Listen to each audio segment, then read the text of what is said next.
This is The Ramsey Show. You can be intentional about your character. You can have money and a career. You are the hero in your story.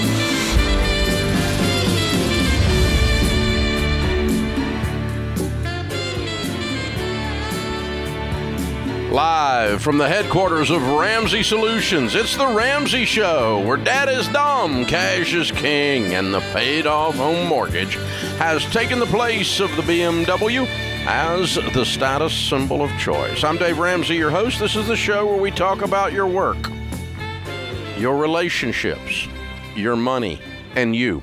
Dr. John Deloney joins me as my co-host today as we talk about your life. The phone number is 888-825-5225. You jump in and we will talk. Today is launch day. This is launch week at Ramsey for the new book, Baby Steps Millionaires.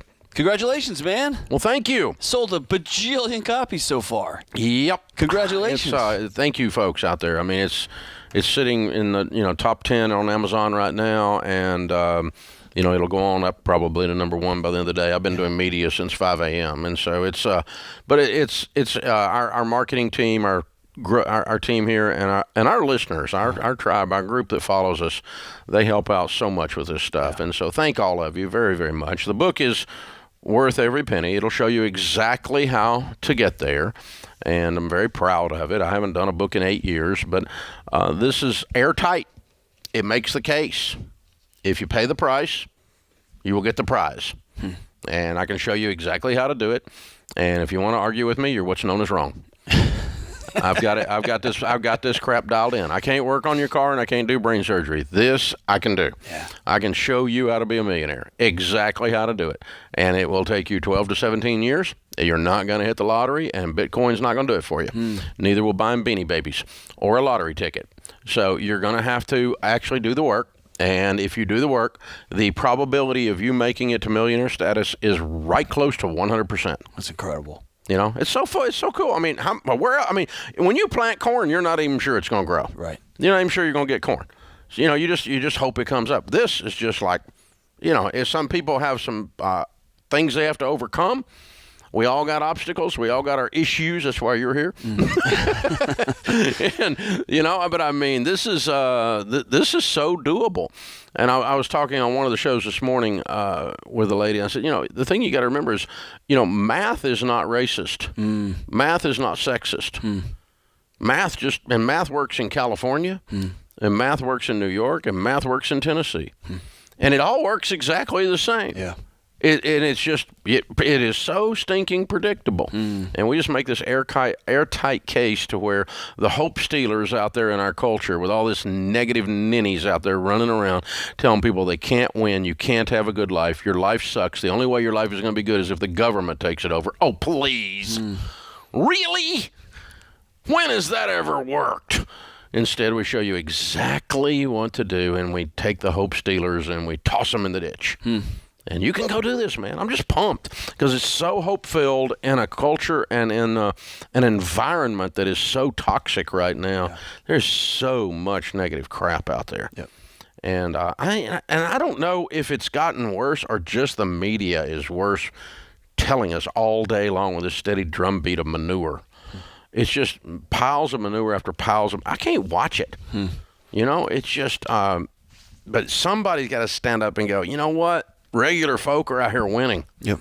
And we can show you how. So that's exciting. And Baby Steps Millionaires, you can get it anywhere.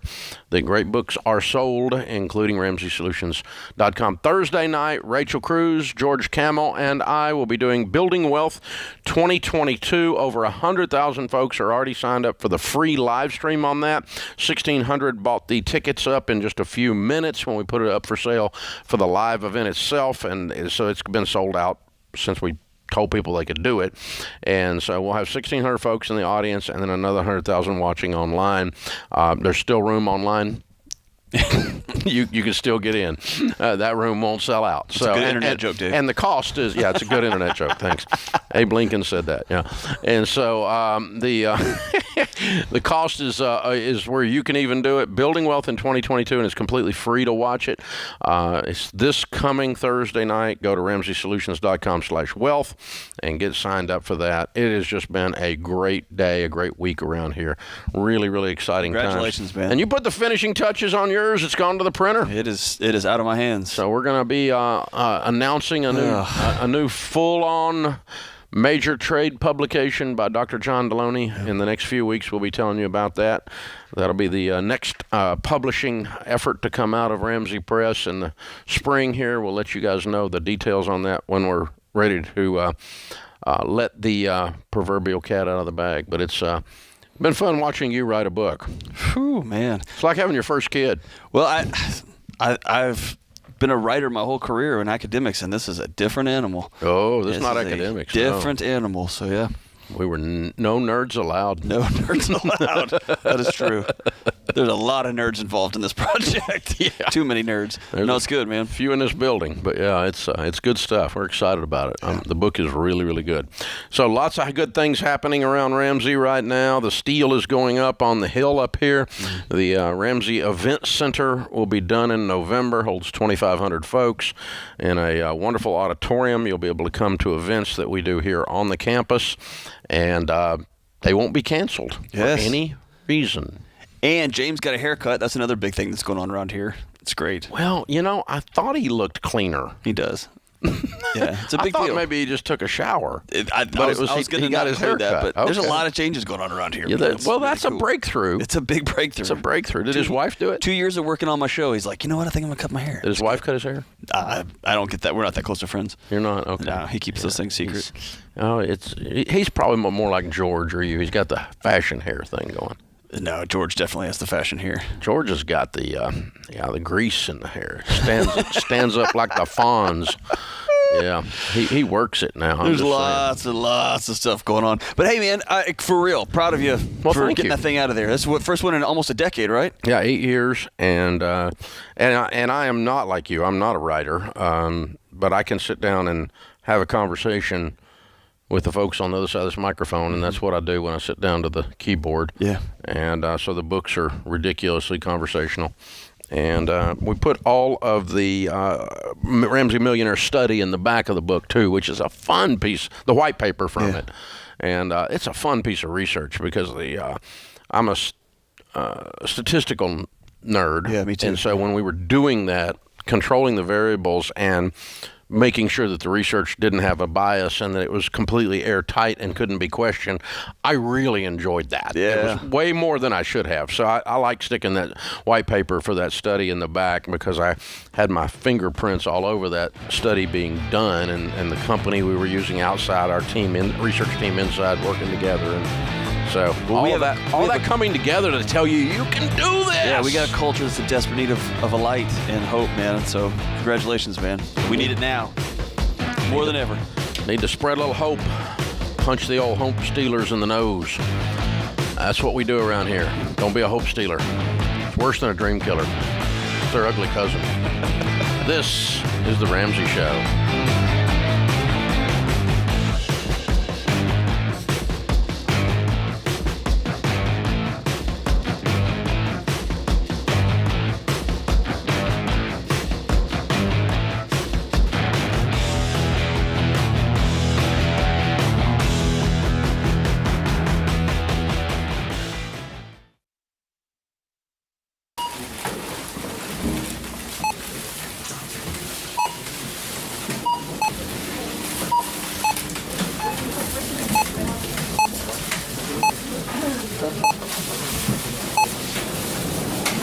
Still on baby step number 1, eh? How'd you guess? With healthcare costs rising, learn how Christian Healthcare Ministries can help you make the most out of your budget. Visit chministries.org/budget. Don't worry, it's worth it.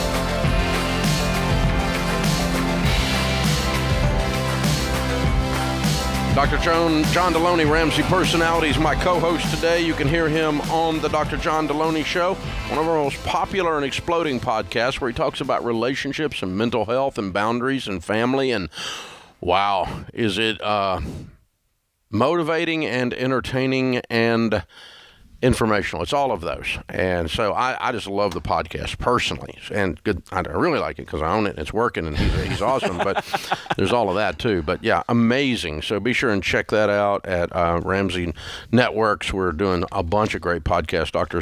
John's is one of them. If you have an actual question for him and can't get through today, email askjohn@RamseySolutions.com. Ask John at RamseySolutions.com. Ryan is in Cincinnati. Hey, Ryan, how are you? I'm doing good. How are you guys doing? Better than I deserve. What's up? Good. Congrats on the book, first of all. Thank you. So I am just out of college and currently in baby step 2, and I am looking. I just did a repair on my car. It's about a $3,500 car, and I'm just trying to figure out in the baby steps where potentially saving up for another used car would come in when my car breaks down for good. After baby step 3.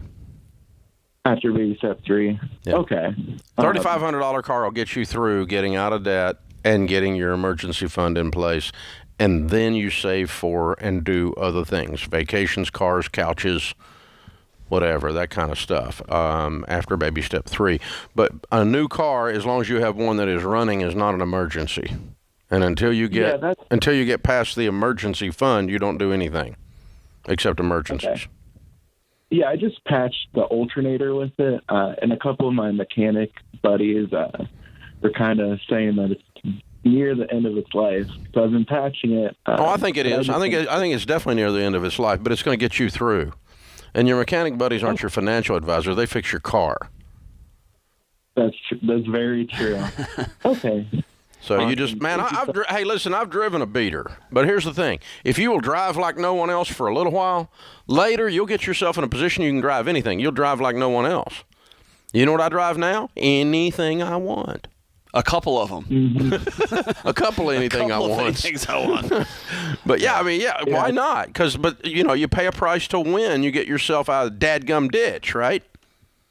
Yeah. Okay, awesome. Yeah, I think I'm trying to ignore my parents and some of the people around me to remember the baby steps because I'm still fairly new to this, but trying to keep confident. Well, here's the thing. I'm not suggesting you drive a piece of crap the rest of your life. I'm suggesting you drive it long enough that you get out of debt so you never have to do this again. And when you fix a beater, it hurts. Let that pain motivate you to get done even faster. You're supposed to it's like renting. Oh yeah. It's like you're throwing your money away because I'm putting money in a crap car. Yeah. And it hurts. But hey, listen, take pictures of the car, give it a name, and tell the grandkids about back in the day, back in 22 when you drove that piece of junk, and that's before you were a millionaire. That's right. This is what you do, man. You pay a price to win, and then you're the old man on the porch that has some sense. I love it. Because you were a young man that sought wisdom. You're cool, man. I like you. All right, Jennifer's in St. Paul, Minnesota. Jennifer, what's up? Hi, Dave. Hi, John. I wish I could say I was doing a little bit better. I'm 38 years old, and the week before Christmas, my 39-year-old husband died. Oh, gosh. What happened? He had both liver and kidney disease. So he went quick at the end, even though it was kind of a long year of appointments and trying to figure things out. I'm so sorry. But needless to say, he was in year 9 of a 10-year life insurance policy, and with the worst coming to pass at this point, I'm just wondering what to do. I'm so sorry. I'm heartbroken for you, Jennifer. Man, you got babies? Thank you. Yeah. We have a 15-year-old and a 12-year-old. How they doing? Stronger than Mama. That's okay. Stronger than Mama most days. That's okay. My dog's stronger than me. Pardon me for crying. Well, no, I think it's kind of okay. Yes, you cry. We're okay. You're making us cry, but other than that, it's okay. Yeah. No, I just want to. The thing is, I want to be a really responsible person with this money. He's leaving approximately $750,000, and we had no debt. And we recently moved into a townhome, so the only debt we have is a mortgage. How much is the mortgage? And I just want mortgage is $230,000. Okay, all right. The first and thing. as I move forward, you go ahead. The first thing I want you to do is slow down. Yep. Okay. You running out and being the wonderful, perfect controller of money in the middle of the worst tragedy of your life is not going to happen. Slow down. Yeah. Slow down. Okay. Okay. You got time. You got plenty of money. Don't touch it. Pretend like it's not there. Buy food. Keep the lights on. Hug your babies and cry. Slow down. Okay. Does that feel good? Okay. Does feel good. It takes a little while. It takes a little while to be able to breathe again. You hold your breath half the time now. Yeah, you haven't taken a breath in 2 years, have you? Not really. Yeah. And now it's just you're gulping because this stuff hits you in waves right now. So here's the thing. Right. I do not want you to do any major decisions that can't be undone for 6 months. Okay. I want you to spend that 6 months grieving and healing and hurting, because that would make you a human being and not a psychopath. Okay? Normal people hurt when you have this. Everybody listening's hurting with you right now. John and I are hurting with you right now. And so that's all good. So I'll give you a couple of mechanics, and then I want him to step in and speak to the grief part of the equation. Mechanic number one, it is okay if you want to just go ahead and pay the townhouse off. You got a job? Are you working? I was working very part-time as a freelance marketer. Okay. Can you eat on that if the house is paid off? Yes, sir. Okay, eat on that. Just get back to work whenever you can and pay your bills, and don't touch the other money. Just go ahead and pay off the house and put $500,000 in a CD and just let it sit there for 6 months and cry. Okay. And just cry. And you'll cry a little less every month, and your brain will clear up, and it'll be less foggy 6 months from now than it is right now. That's called healing. It's called going through the process. And then you can, only after 6 months, you can meet with an investment advisor, a SmartVestor Pro, and they can help you invest this money at that point. But I don't want you making those decisions right now. Okay. I wouldn't if I were you. Hey, let me tell you, I've been married to Sharon for 40 years. If something happens to her, this is the exact thing I'm going to do. Nothing. Yeah. I'm not going to make any big decisions, because I know my brain will be mush if that were to happen. Now, the good news is all of our estate plan is predicated on me dying first, so I won't have to deal with it. But which I kind of scares me a little bit, because I think she has a plan. But anyway, John, what are you thinking? Yeah, that advice Dave gave you is wise, and I want you to know you're going to have people coming out of the woodwork to tell you what to do, what you should have been doing. Oh my gosh, I can't believe you're waiting for this. Everyone's going to have an opinion. Do you remember way back when you were pregnant the first time, how many idiots dropped their advice into you? You know what I mean? Right. You need to get this bottle and that formula and this same thing's going to happen. Baby here. Einstein. Baby Einstein videos, yes. I want, slow down. And here's the big key. Get people in your life you can talk to. You cannot do the next 6 months by yourself. So either get a professional who's going to walk alongside you, get some friends, get some community, get a church group, get people that will walk with you that you can cry with. Everybody does grief different, but you got to do this with other people. Your phrase always is, and I love it, grief demands a witness. Every time. You need people in your life walking with you, and you're not an inconvenience. No, you're a gift. This is The Ramsey Show.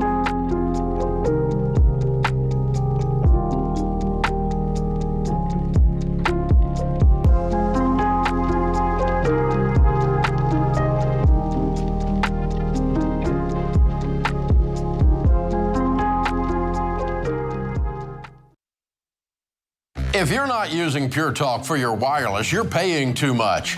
Pure Talk gives you the same great 5G coverage on the same 5G network as one of the big guys for half the cost.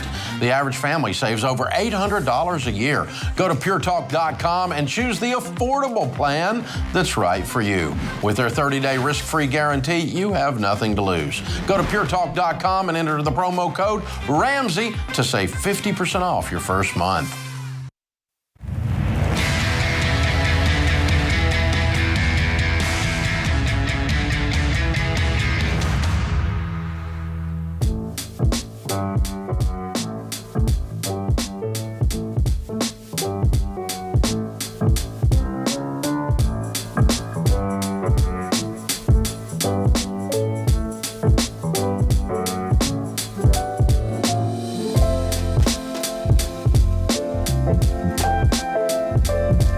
Thank you for joining us, America.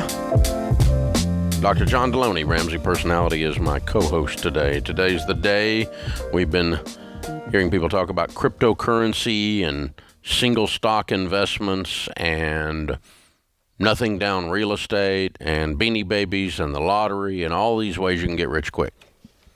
And he who hastens to be rich will not go unpunished.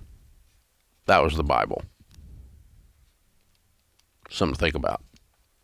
And so I've just watched it for 30 years, and the number of people that get rich after using Get Rich Quick is, over time, precisely zero.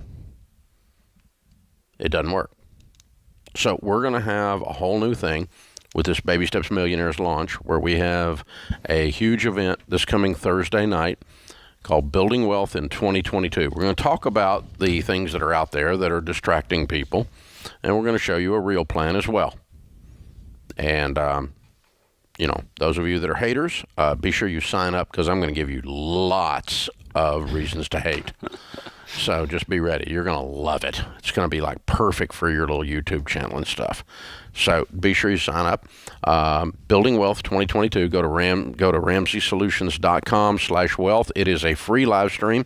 Over 100,000 folks will be joining us this coming Thursday evening. George Camel, Rachel Cruz, and I. Our question of the day comes from Blinds.com. They have a 100% satisfaction guarantee. Even if you screw up, mismeasure, pick the wrong color, they'll remake your window blinds for free. And we all need that kind of grace when it comes to measuring things. You get free samples, free shipping, and with the new promos they run all the time, you'll save even more. Use the magic word Ramsey. It's a great American company. Blinds.com. Be sure you check them out. Oh, I thought you meant Ramsey. Oh, well, both are great. Yes. Today's question comes from Sally in Arkansas. Sally writes, my boyfriend and I have been together 2 years and are talking about marriage. He is debt-free. He is what they call a trust fund baby. But there's one thing I have an issue with, and I don't know if this is just me or something I shouldn't worry about. When I asked my boyfriend how much is owed on his house, he said, I don't know, Dad pays it. His house was a gift through an inheritance. I also asked him how much he set aside for retirement investments, and he said, again, I don't know, my parents handle it. Am I overstepping any boundaries? I mean, shouldn't he know these things for when his family passes? He should know these things for when he becomes a man. I was going to say, he should know these things when he becomes a grown-up and he gets married, or before he gets married. No, like yesterday. Before he gets married, yeah. I'm assuming he's an adult, chronologically. Yes. So, Sally, two things I want to address here. Number one, trust your gut. I don't want you to ever have another thing that you're worried about that you don't bring up because you think, I wonder if this is just me. Find out if it's just me and ask. And if people actually love you in your life and you ask them, they'll answer you honestly and directly, and then y'all can move on with your day. So trust your gut on this. And number two, your gut is correct. Yes, man. He should know this stuff. Answers like, I don't know, Dad just does it, is not a good answer. So I don't want my daughter marrying into that world. Yeah. Ask yourself, if you had a daughter that you valued more than life itself, she was your sweet little princess, would you tell her to marry this joker? No. Not because he's got wealth, not because his family has wealth, not because he has some money that has come to him through inheritance, but because he doesn't know anything or do anything. Right. He's useless. He needs to get. I'm sorry, was that a little blunt? So here's what I would do, Sally. I would say before that, I would say, okay, so start the car in the driveway, put the keys in, start the car, and then go in and sit down with him and say, the fact that you don't know how much money you have or how much your house is worth, it scares me, and I will not be scared going into my marriage. I want you to be a grown-up. I want you to act like an adult. And if we're going to go into this thing, I need to know where the money is. I need to know how much we owe, what we owe on, how we make money, how we don't make money, where the investments are. I want to know these things because I'm a part of this thing moving forward. There's dignity in producing value in the marketplace. You do not meet people who are happy people who do nothing. They don't exist. They sit on their butt on the back of a yacht and do nothing. These are not happy people. And if you sounds romantic. It sounds like a bad reality show. It sounds like a movie. It sounds like the end of a movie when somebody got rich or they robbed a bank or they did whatever. But the truth is, serving others, working, helping people, giving yourself fulfillment in that process is what mature adults do to find happiness. This guy has never enjoyed that proposition. Right. And you talk about, Dave, like the doing nothing. You can flip that. And I know a lot of people that work really hard and don't make a ton of money, and they're the most joyful. They've got purpose. They bring joy to the people that they work for. They've got purpose in their life. They create things. They're builders. They're whatever. Got to go do something. But this puts you in such a position that all you do is navel gaze. It's just so much introspection going on because he can't do nothing else. He doesn't do anything else. So it's just, I don't think you fix this one. I think this one's broken. This is a run. But if you want to try, you can do John's routine. I'm good with that. You sit down and go, this one's broken. Well, I mean, he's not permanently broken, but I don't want my daughter marrying a project. No, not, especially not a project with this kind of money. Yeah, it's a well-funded, dysfunctional project. That's right. Because here's the other problem. It ain't just him. Yeah, he's married mom and dad, too. Yeah, well, these two characters that are called his parents suck as parents. They don't have any... and you're marrying into that, too. Yep. And I'll guarantee you one of the two of them is a control freak, nutbag, crazy person. I'll guarantee you. Don't you think? I mean, who else does this to their children? People who get their own satisfaction out of managing grown-ups' lives. Controlling it. I got it. I'll just take care of it. Yeah, that's it, man. I'm telling you, that's in there. I know nothing about psychology, but I'm old and I've seen a lot. Open phones at 888-825-5225. This is fun. It's always good to have John on here. I learn things from him every time. All right, Gordon's with us in Los Angeles. Hey, Gordon, what's up? Hi, Dave. Hi, John. Thank you for your help and advice you give. It's a blessing for all your listeners. Thank you. How can we help, sir? So I'll keep the question short. I'm in baby step 3B and 4.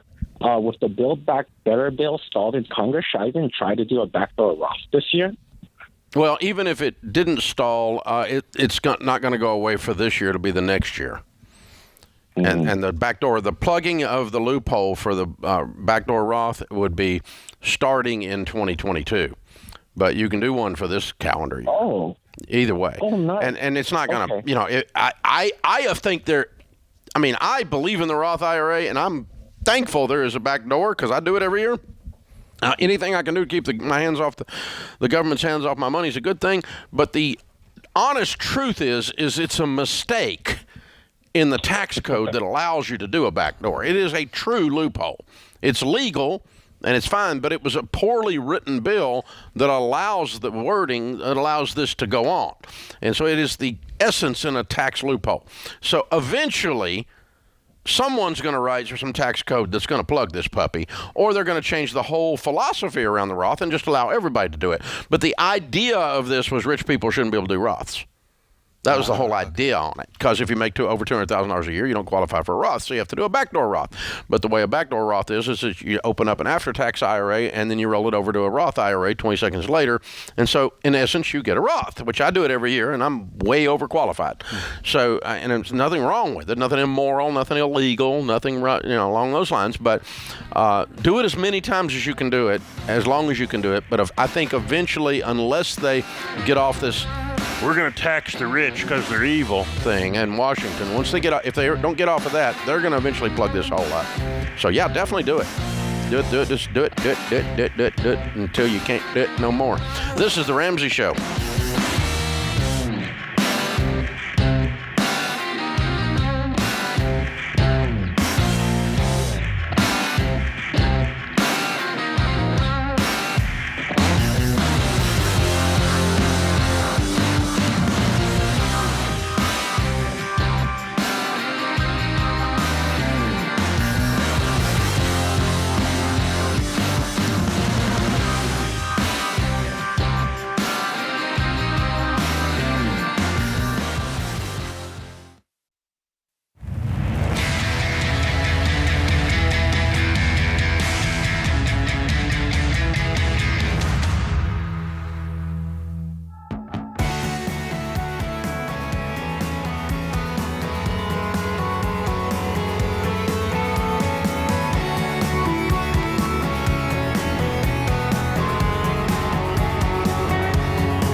Dr. John Deloney, Ramsey Personality, is my co-host today as we talk about your work, your money, your relationships. It's what we do right here on the Ramsey Show.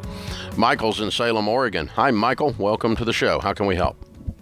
Hi, Dave. How you doing? Better than I deserve, man. What's up? Awesome. So I work for a father and son company, me being the son in it. And I was kind of wondering, do you have any tips or advice on hiring our first employee? And I was also going to ask, is it NDA or non-complete viable? Is that a good option? Or what do you do? We're a graphic design and vehicle wrap kind of company, so we do anything advertising for our clients, apparel, etc. In that sense. Okay. Well, getting into your business is tough, so I don't know why someone would be a big threat to leave you and be in a competitive situation. And really, they wouldn't take anything with them except just their two hands. Yeah. The problem is a lot of times we've kind of have it happen to us in the past and get burnt. They're going to take the knowledge and, like the resources of where we get our supplies, our kind of pricing behind the scenes, etc. And then it just creates and breeds competition if you're not really smart about it. Well, yeah, you could have a simple 2-page contract or something drawn up that just says there's proprietary processes and vendor contacts and customer contacts that you can't take with you. And if you do, we will shut you down. That you're invalid. That's not even a non-compete. That's just there's proprietary things. We do that here in a very general sense. We're not as strict as what you're talking about, but there's some just basic interest. I mean, you can't steal a customer list. That's illegal. I mean, even without a contract, you can enforce that in any state, as an example. And I've had that happen a couple of times, and I just have to call them up and go, you can't do that. And then they don't. Sometimes people are just dumb and they don't realize it. But, that's the thing. The other thing is you fix a lot of this on the hire when you're hiring. And, John, let's talk about screening in the hiring process. I think that makes a big difference. Yeah, that's a huge difference. Is you get to know the person that you're hiring, you get to know their character, you get to know what their skill set is. I go back to that old Zig Ziglar quote, the only thing worse than training somebody and having them leave is not training them and having them stay. And so I want to find somebody that I can trust and really train well and give them all the insights there. And then you and your family are going to have to really be intentional about the dynamic between you and your dad and bringing in a third, like a new person, right? Mm-hmm. Who's not a family member. That's going to be a whole different ball of wax. But yeah, you've got to have somebody that you trust, that you put through the ringer in skills and character and what they think about things. Do you like being around them? That's a big thing. Like, are we going to get along here? It just changes the dynamic of your business. Yeah, it's a small business by definition. So there's a lot, you're going to be in the proximity with them all the time. And there's nothing illegal or wrong with saying, I don't want to hang out with this person all day. Yeah. I mean, they may be good at their job, but in our culture today, we've deteriorated in the hiring process to think if we just hire someone to do the job, that's the only responsibility we have, and it's just the very minimum. Right. You got to do a whole lot more than that. Around here, we call it, are they a culture fit? And we don't lose people very often for not being able to do their job, but we do lose some folks that aren't culture fits. Meaning they don't want to be around us, we don't want to be around them. Yeah. And so one of us makes the decision in that process and go, bye-bye. And so, yeah, you do all that. You love them all. The thing I would tell you to do in order to get the right people in the building is the number one mistake people make as they first start adding to their team is they don't take enough time. I want you to interview them a minimum of 4 times, preferably 6. And that sounds laborious. It sounds over the top. But I tell you what, about that 5th interview, sitting on the back porch somewhere with a cup of coffee, they'll say something. You go, not doing that. And, because people can dress up and say stuff for about 2 or 3 interviews, anything that make you happy. But you just keep hanging out with them a little bit. Eventually, if there's something crazy going on, they'll reveal they're crazy. And you'll reveal yours, and let's be real clear about that. You and your dad have a special kind of weird that how y'all interact, what y'all think's funny, what you think. Someone's going to have to want to spend time with y'all. So I think that those interviews go both ways, right? I never thought of that because I just thought everybody'd want to be around me. That's good. Except, it's the narcissism thing. There you go. There it is. There Okay. you go. But you're right. I mean, Ramsey's not for everybody. It's not, and that's okay. I'm really okay with it. Yeah. Unbelievably okay with it. There's a lot of jobs that we can do. You do the skill, have the skill set for, but we're not going to like hanging out with each other every single day, 8 hours, 10 hours, working late nights, finishing projects together, and that's okay. It's part of the fit conversation. I think you and your dad need to sit down and have a conversation about what are we looking for, what skill set do we need, what ways can we train this person over time, what responsibilities they want to take from us, and you and I, we may yell at each other, we may cold shoulder each other. Let's be honest about that when we bring somebody in. Yeah. About the work environment. Y'all, and when I came here, y'all were honest about the work environment. This is how we solve problems. About what it is like here. Yeah. Yeah. A lot. Yeah. We talk about it a lot. That's right. Because we want you to self-select out if you think we're weird. Mm-hmm. And we are kind of weird. And there's enough meetings that I got to see some of it live, right? Yeah. I got to see some of the disagreements or this, and I think and I got to see it, how it happens, and I think those are healthy. Yeah. It's, how to have a good argument. And so last thing is this. If you're going to grow your business and you're going to add to your team, 2 things are going to happen over time. One is it's going to be the most rewarding part of running a business, is having high-quality people in your life walking alongside you, causing your dream to happen, and it becomes their dream. And it's soul-enriching, and it's awesome. The second thing that's going to happen is some people are going to betray you, they're going to lie about you, they're going to cheat, and they're going to break your heart. And you better get ready for both, and you better enjoy the ride, baby. Because both are going to happen if you hire more than one person. If you hire one person, you're going to get one or the other, but we don't know which. But you just keep it up. I mean, I got some of my best friends on the planet, some of the highest quality human beings I know work on this team. Yeah. And some of the biggest jerks on the planet that, man, oh man, I could just go off on, used to work here. And, oh man. And it just breaks your heart. Yeah. And some of them I'm not angry with, but it just make you kind of want to throw up a little bit, that I put money into that and I poured my life into that. And it's just, that's part of what it is. But hey, it's the joy of doing, your other options, stay home, do nothing. No, thank you. Right. Let's bring it, man. Game on. Yeah. It's enriching. It's kind of like, I guess the rest of things in life. You just embrace the good and there's never 100% pure awesomeness with anything. No, you need that pain side to balance out the pleasure side of the teeter-totter there. That way you know what it is. When you hired your first employee here at what is really a large family business, was that strange? Was that weird? Very weird. Very weird. But he stayed 20 years. Yeah. So I did pretty good on the first. Yeah. The second one stayed 45 days. Swing and a miss. Yep. I was so good at it, I thought I could do it again. Of course. But, and the third one stayed, that took her place 2 years or 3 years. Yeah. Yeah, which is pretty good. And we're still friends. Yeah. Wonderful. And by the way, I'm friends with all 3 of those. Yeah. But I can imagine the first hire when you have a family business, it would feel really personal. Because you're taking my name, you're taking the thing that I've built from nothing. I don't know. It feels like it'd feel more personal to me. Yeah, I guess. But I think if you own the business, Well, that makes it family business, I guess, instantly. Yeah, it's just, I mean, ours has got our name on it, like in the spotlight and stuff, so that's even weirder. Yeah. But if he owns a sign company or a graphics company for putting wraps on cars and stuff, but it's his baby. It's got his name on it. And them screwing up, mess up his personal reputation at church. Yeah. You know, that stuff, that's real. That's very real. So just know it's going to be weird. Yeah. Just know it's going to be weird. It's part of the joy of the whole process, man. Have fun with it. Good question. Hang on, I'll send you a copy of the Entree Leadership book, #1 bestseller, our playbook on how we've grown this business from a card table in our living room to where we are today. This is The Ramsey Show.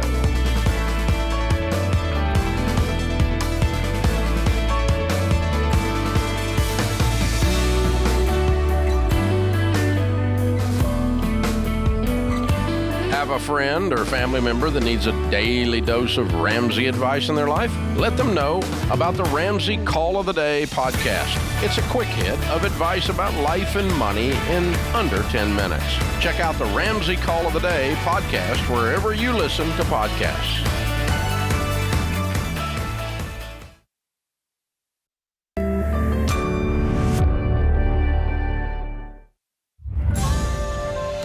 This is The Ramsey Show. You can be intentional about your character. You can have money and a career. You are the hero in your story.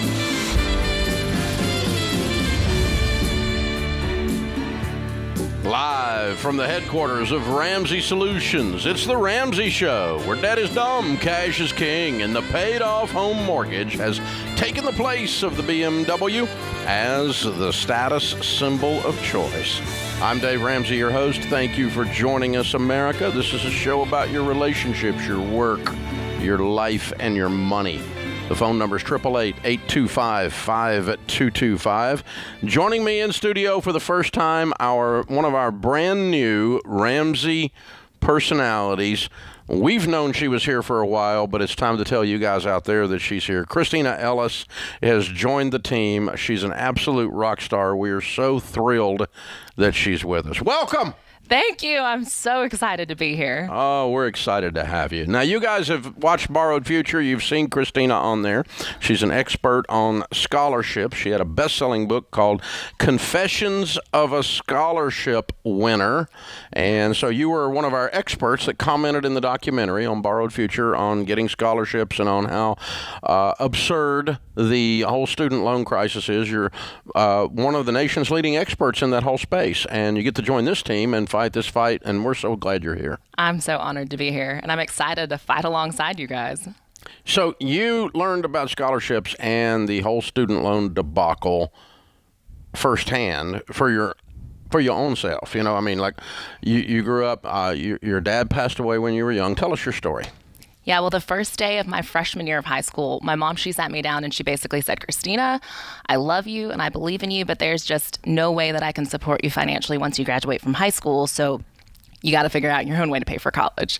And at first I was shocked. I thought, like, why are you telling me this? I'm a freshman in high school. But at the same time, I knew that she was just trying to help. You know, my dad, he did pass away when I was 7, and my family really struggled financially after that. So even though that statement was really hard to choke down, I know she just wanted to set me up for success. So she actually... Well, there's nothing like a single mom to give you clarity. Oh, yeah. And my mom... on everything. And she is a strong personality. Yeah. So she is very driven and was like, you are going to college. And I'm not paying for it because I can't. Right. So exactly. What are we going to do? Exactly. So she told me about scholarships, and she basically cast this vision. She was like, if you work hard enough now, I know that you can go to a great college and start fresh with zero debt. And at the time, I was kind of like, I don't know about this. I wasn't a perfect student, and I wasn't a star athlete, so I didn't know how that could happen. But she just had so much faith in me that I started to believe in myself.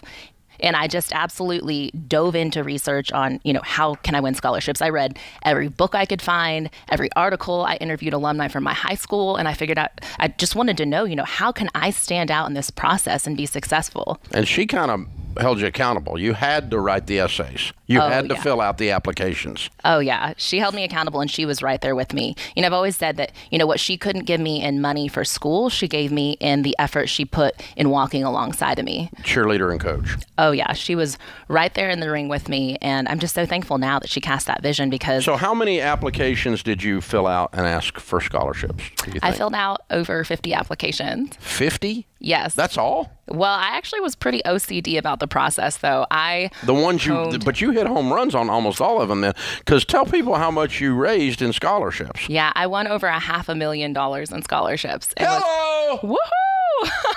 $500,000, and you end up graduating from Vanderbilt debt free. Yes, and I got a master's from Belmont, completely paid for with scholarships. Yeah. Okay, I think that kind of wraps it up. Wow. I mean, and you guys see why we're enamored with Kristina and just thrilled that she's on the team. She's got a great story, and she published a book called Confessions of a Scholarship Winner, the story that you just told there, but in much more length and in details on how to get the scholarship, right? Yes. And that book was a bestseller. And we had you actually on the show a long time ago to promote the book, or you just called in and I got some of the story out of you, or what was it? I remember there's some kind of a back thing there. I forgot what it was. I did the debt-free town hall whenever you all released Debt-Free Degree. Okay. Yeah, I came out to support y'all and was on the panel that day and got to kind of share my story. Okay. It wasn't a random call then. Okay. So we got you in there because I've had people call in that got great scholarships and that kind of stuff over the years, and I didn't know if that was one of them where we connected with you. But so we had the Debt-Free Degree book that we did that was a bestseller with Anthony O'Neill. Yes. And so you were on that town hall. I remember that. And then we, of course, said, we got to call Kristina. We're doing the documentary because she can make the case on scholarships that it can be done, and her material and her background and her knowledge of that space will do that. And so if you haven't seen Borrowed Future, folks, it's the documentary that we put out about the destruction of the student loan industry to America, how it is destroying the American dream. And Kristina's kind of got the antidote over here. Part of the antidote is scholarships. Part of it is college selection. Part of it's a lot of other things. And so she's joining Ramsey to help us with the money space. And obviously we'll be speaking over this whole college issue, this whole student loan issue, the scholarships issue, but not limited to that. We're going to talk about money of any kind, right? Yes, I'm very excited. It's awesome to join this team, especially with Borrowed Future coming out. It's like it's time that we really disrupt this industry, the student loan space. It's taking advantage of 18-year-olds. It's taking advantage of teenagers. And so to get to be on this team and just bang on the walls of this toxic industry is so exciting. Yeah, we're going to kick their door down, man. That's what we're going to do. Cause a holy ruckus. Yes, let's do it. Yeah, I like it. So, and this lady's got the story to do it. So, yeah, her dad passes away with cancer when she's 7 years old. Her mom is a single mom, raises her, sits her down and says, you have to get scholarships. She goes and gets $500,000 worth, goes to Vanderbilt and Belmont with a master's degree, comes out zero debt. And so, listen, any of the rest of you that have any problems, we're just going to send her to you and say, shut up. I mean, you can do this because it just is a matter of applying the system and believing you can. Absolutely. And that's the thing about my story is I wasn't a perfect student and I wasn't a star athlete. I had a lot of obstacles standing in my way. So that's one of my biggest passions is just helping people believe in themselves and that no matter what your background, no matter what challenges you're facing, you can overcome them and you can get a debt-free degree. You do not have to sign up for student loans. There is a way to do this. Yeah, there's success principles woven all through your story and your life that can apply to not only the whole go to college thing, but just getting out of debt thing, becoming a millionaire thing. And so you joining the whole money team here of the Ramsey Personalities money team with Rachel and with George and me, and we get to talk about this stuff for the rest of your life. This is awesome. Yes. This is going to be fun. I'm excited about it. It's really good.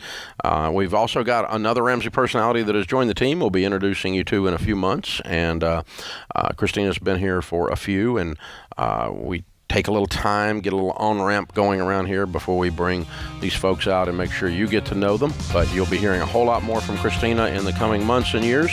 Be ready. She is an amazingly smart, talented young woman.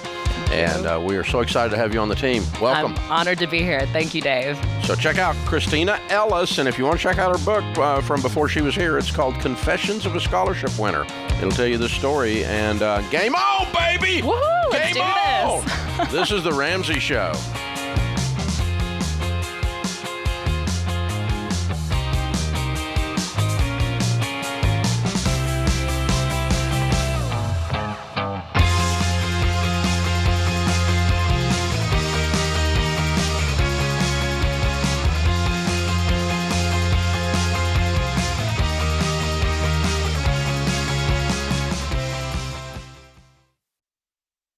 If you're considering a career in technology, I recommend Bethel Tech, and I'm not alone. Here's what Brendan said.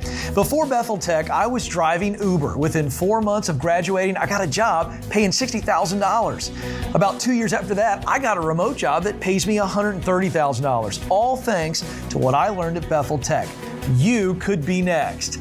Get started today at betheltech.net and get $1,000 to $2,500 off of your tuition. Again, it's betheltech.net/Ken Coleman.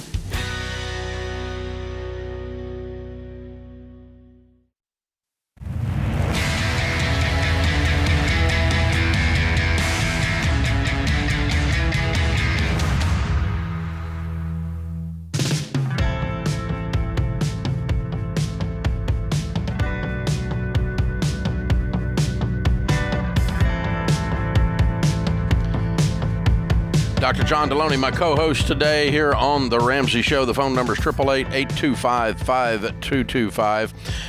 I mentioned Borrowed Future, the documentary, when Kristina was on a few minutes ago. If you haven't seen it yet, over 150,000 folks have now viewed it.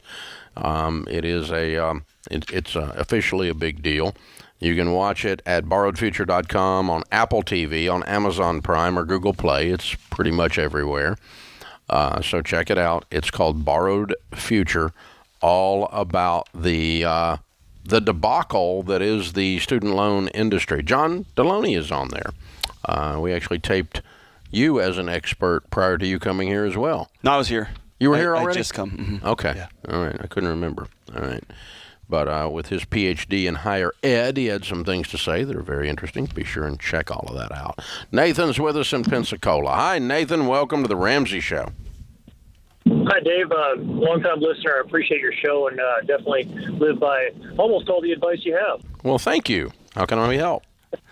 My wife and I are looking at possibly buying a property. It's a little bit more expensive than what I'm used to buying. So right now we own a home, and we're just trying to figure out if it makes sense to take our current investments and just basically liquidate our current investments and then now go into debt with a mortgage that would be probably about a $300,000 mortgage after we're done with liquidating all of our expenses, all of our debt. All of our assets. Okay. How old are you? We're 47 and 46. Wait, all of your assets? You mean you're pulling retirement out? No. The retirement I can't touch until later, but we've got listening to you guys, Smart Investor kind of stuff, and we went with a Smart Investor Pro here in Pensacola. So you have how much money in investments that are non-retirement? Probably about $600K total. Okay. And your current residence has how much equity in it? About $400. Okay. So you're buying a $1.3 million house? It's going to be a little bit less than $1.3 million, but it'll be a little over $1 million. Okay, I missed how you get $300,000 in debt because I got $1 million here, $600 and $400. So I guess the mortgage might not be quite $300 then. It'll be probably closer to $200 when you have all the closing costs and everything into it. Okay, so you're talking about you're not going to net $400 out of your house. No, we should. We should net $400 out of the house. And you have $600 in investments. And savings and everything, yes. That's $1 million, and the house is $1 million. There's not $200,000 in closing costs. There's not a 20% closing cost. There's no such thing. So I guess it's just kind of an uneasy feeling going with a higher home value. And just, I guess the biggest that I have is, does it make sense to liquidate the investments that we have right now? I wouldn't buy the house if I didn't, because you're going to go into debt. So it's the same question of, if I had a paid for $1 million house, would I go borrow $600,000 on it to put money into investments? No, I wouldn't.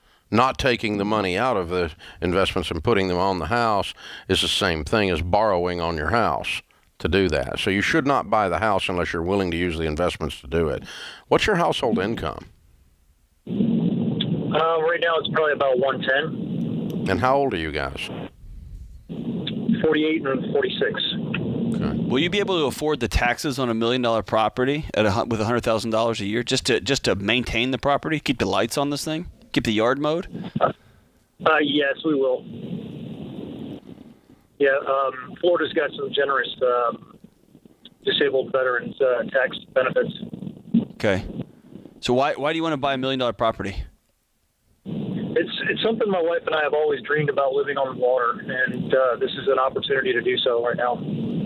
Okay. I don't think you're going to need a mortgage, or if you do, it's a very, very small one, and you're going to turn around and get that paid off as fast as you can.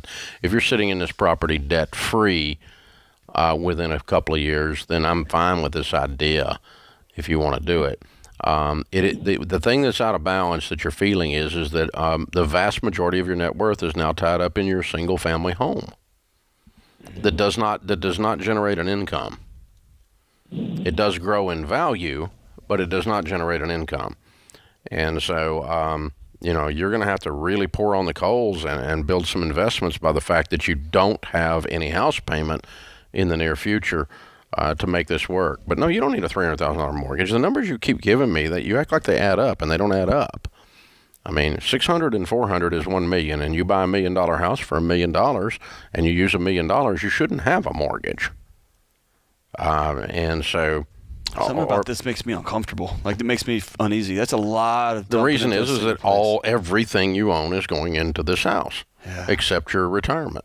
Well, and it's out of balance. It's too much, really. Yeah. But if you're paying cash for it, I think you can tolerate it as long as you turn around and start dumping money into retirement really, really quick.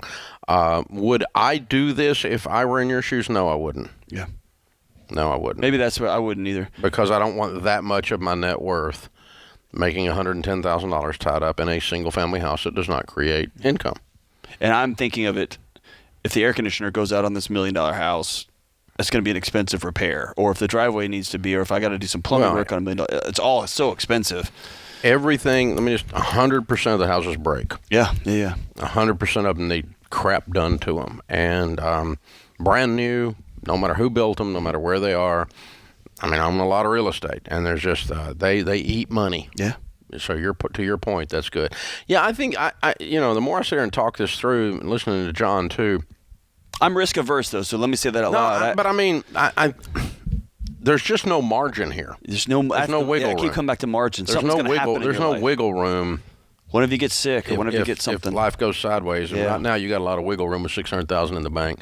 So probably what I would do is take your $600 and pay off your current residence, which you should have done anyway if you're listening to me. But that's that part where you said you just did part of what I teach. I remember that part. I didn't drive by it. I heard it.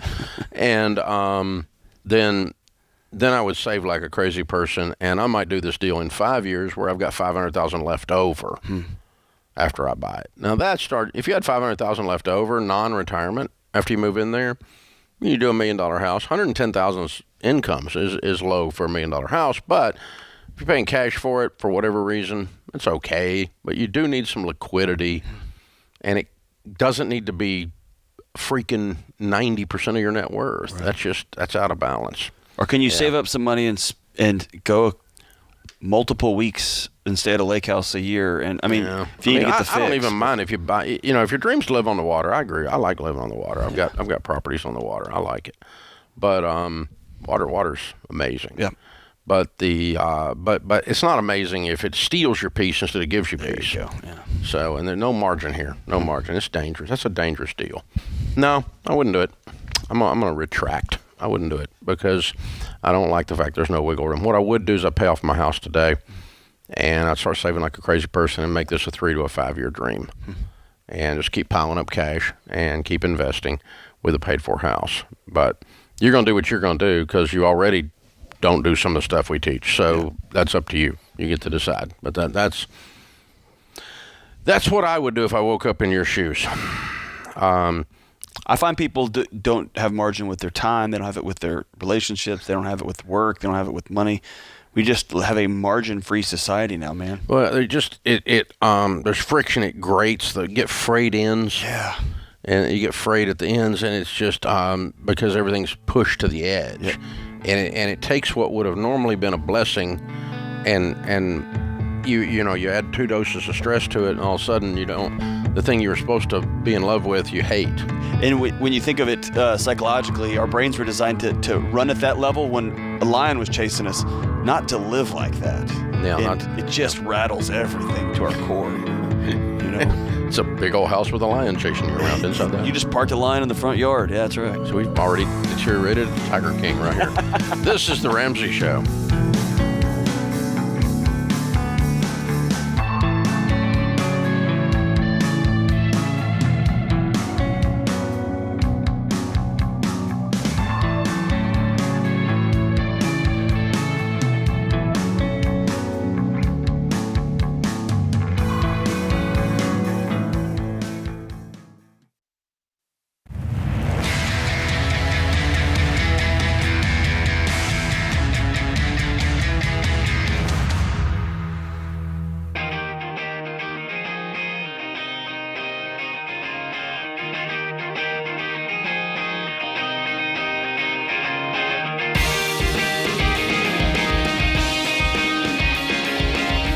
In the lobby of Ramsey Solutions on the debt-free stage, Kelvin and Emily are with us. Hey, guys, how are you? Hi. Good. Good to have you guys. Where do y'all live? We're from Nashua, New Hampshire. New Hampshire. Welcome to Nashville. And all the way to the south to do a debt-free scream. All the way through the snow. Love it. Tried to get away from it, but it's here too. Thank you for bringing it with you. It was here when you got here, but it's gone now. It doesn't stay long in Tennessee. So how much did you pay off? $214,000 in 6 years and 2 months. All right. Plus we cash flow our wedding and we cash flow my wife's school. Oh, wow. Very cool. Very cool. What's your degree in? I am a nurse in a pandemic. I'm also in school to be a nurse practitioner. Okay. And what's your degree in? I'm a truck driver.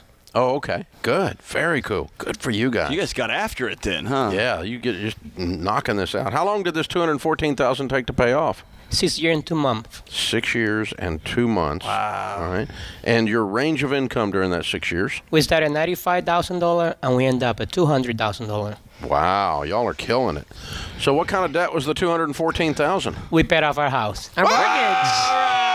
Oh, looking at weird people. What's this house worth? $200,000. Say what now? $300,000.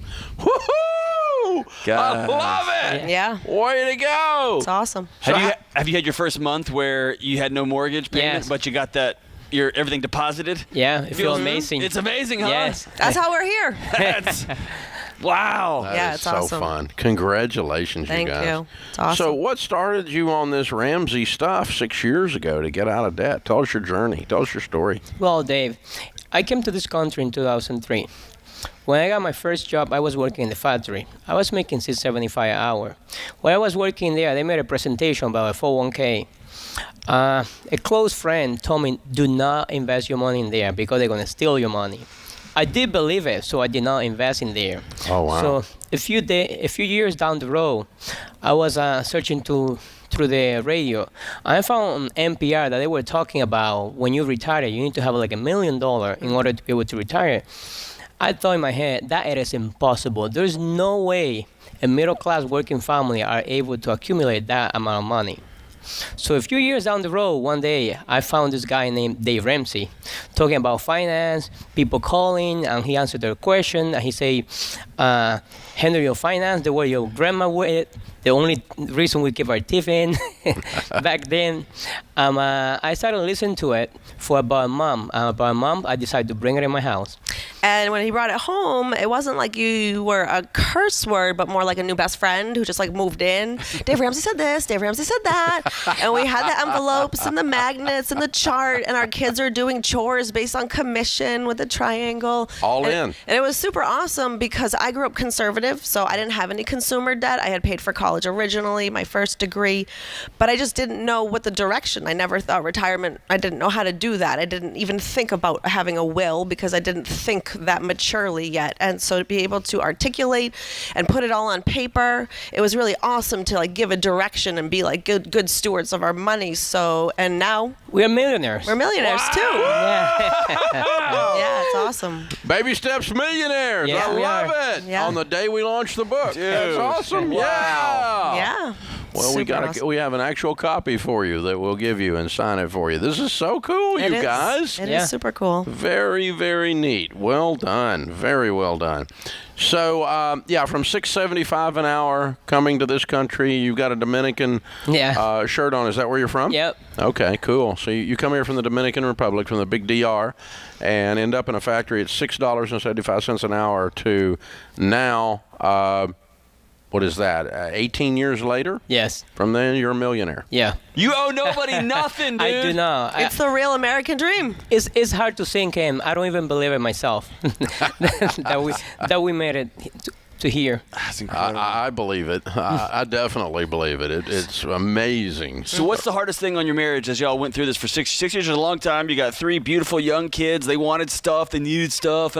How'd y'all make that work? Well, for me, that I came from another country. When you come in here, for me, it was not hard at all because in the first day that I came to this country, I felt I was living as a king right away. I was his biggest trouble. I was his biggest hurdle. I did not. I am middle-class American. I need a 12-foot Christmas tree. I need 3 to 4 to 17 pumpkins at Halloween.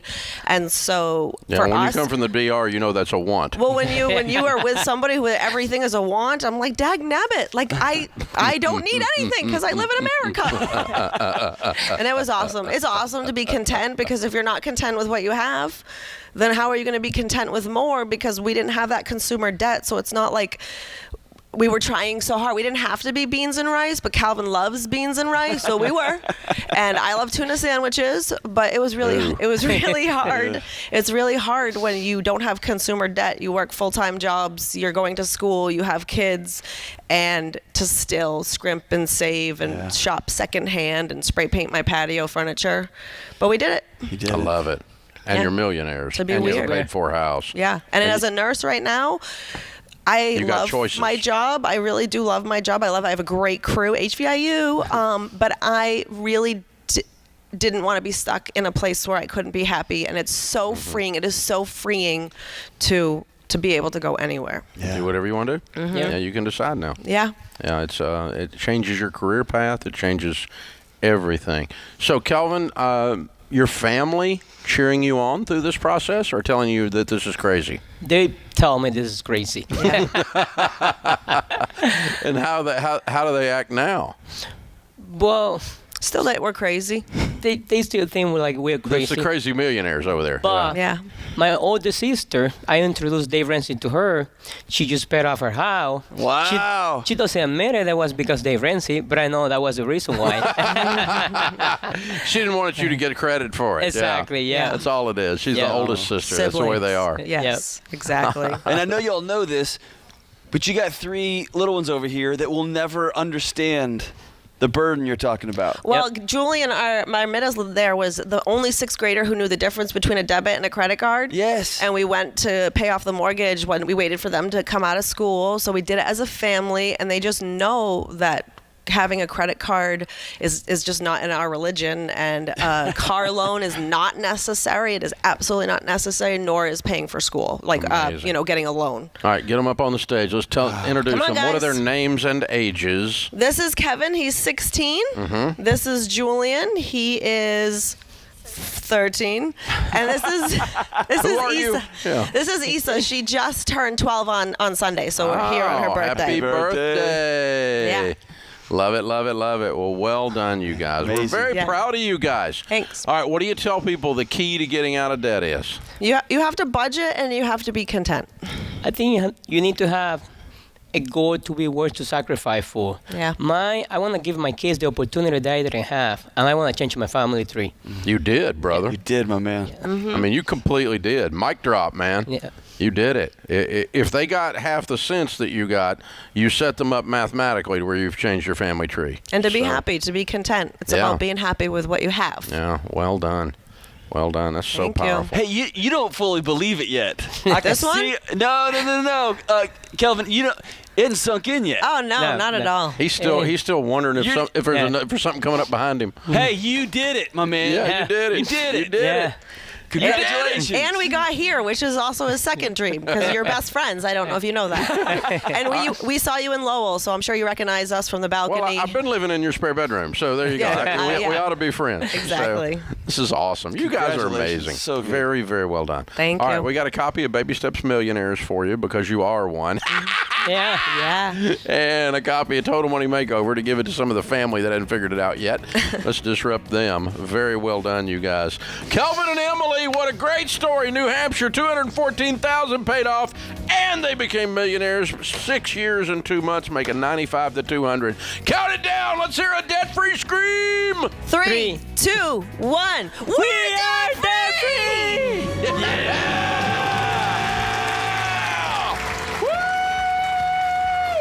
Yeah, baby! Yeah!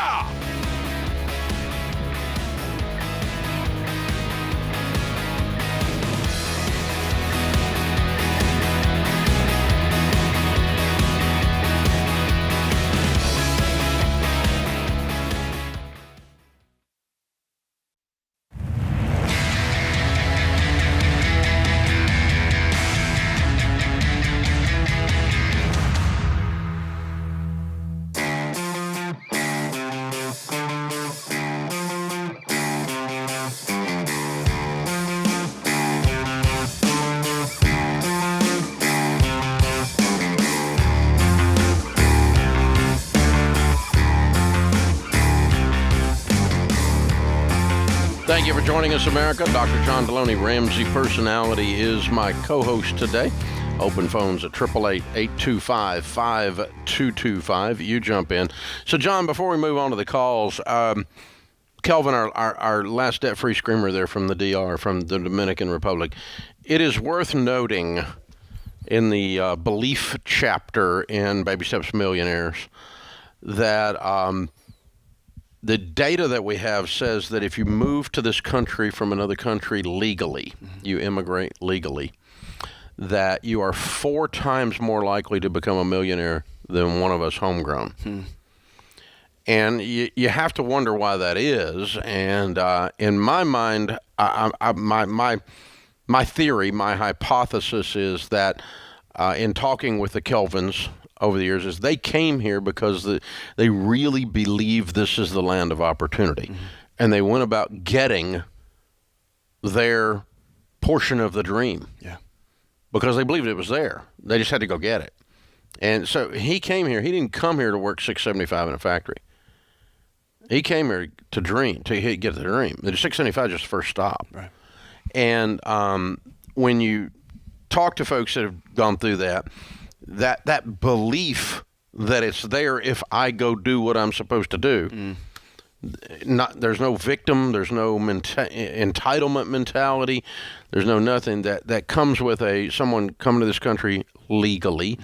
Illegally, you've got all kinds of other barriers that you get into, and legal issues, and you can get deported. All kinds of other things can happen. But families that come here and are able to assimilate and utilize the power of this capitalistic economy for their own benefit, believe that they can, they go do it more often than we do. Yeah, I over the years I've had so many, countless international students that we've had private conversations with that just are perplexed at the amount of opportunity that they would see their classmates squandering.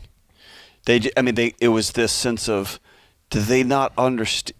It's opportunity everywhere. Everywhere you look, you can do whatever you want. And it was almost It was inspiring to be around them. I loved being with international students because they were just so wide-eyed about, oh, you can do this or this or this or this. Go make it all happen. And you can just do that. Just go do it. And you're free. Yeah. And there's people that will buy that. Yes. And they walk into a supermarket where they wondered if they were going to have cheese. Yeah. And there's 9,000 kinds. Yeah. It's inspiring to be around folks like the abundance that we live in and take for granted and grow up in. Yeah. The level of abundance is, it doesn't come home until there's a shortage. It doesn't come home until something else happens. Yeah. I mean, these supply chain things have given people a feeling about what it is like to live other places. Oh, I mean, you can't just call upon it all and have it land magically in your front yard. You mean I can't push a button on my computer and people bring it to my front porch? That's right. Yeah. What? Or it's going to be 3 days instead of one? What? It's a travesty. 3 days? Yeah. I mean, I'm prime. What's wrong? Yeah. It's very interesting. And I also think it's important to note, be careful where you get your money advice from. Because somebody who loves that guy told him they're going to steal your money. And maybe in their home country they did, right? They might take your money. Yep. But be careful where you get your money advice from. Take it from somebody who's been there, who you can trust. Well, here's a good idea. I don't care where you come from or who you're talking to. Don't take financial advice from broke people. I mean, hello. Yeah. Because I guarantee you the guy said they was going to steal it was broke. Just another guy there making $675, right? Yeah. And I guarantee you he was. And so there's lots of broke people with opinions about money. It's very interesting. Marcus is with us. Marcus is in Orlando, Florida. Hey, Marcus, welcome to the Ramsey Show. Hi, Dave and John. How you guys doing? Great, man. How can we help? So I just graduated from college in December, and I'm taking a new job in February. Congratulations. What's your degree in? Civil engineering. Oh, excellent. What's the new job paying? $80,000 a year. Okay. Marcus, get to work. We got a lot of stuff that needs to be civilly engineered, my man. You're going to be working for a long time, brother. Get to work. Get to fixing it. Yep, I hear you. What's your question, man? What's up? The job I'm taking is a few hours away from my parents' house in Orlando, so I'm going to have to buy a car here. And I'm getting a lot of different advice, I guess, from family members and friends on whether to go new or used, and like looking at new prices versus used prices. I'm not seeing like a huge difference, I guess, in where I've been looking. So I was wondering if you could offer any advice on where to go for that. You buy used. And because even a used car that's say like $15,000 to $20,000 dollars, that I'd have to take a loan out on. Either way, you're not taking out a loan on anything. You got any money?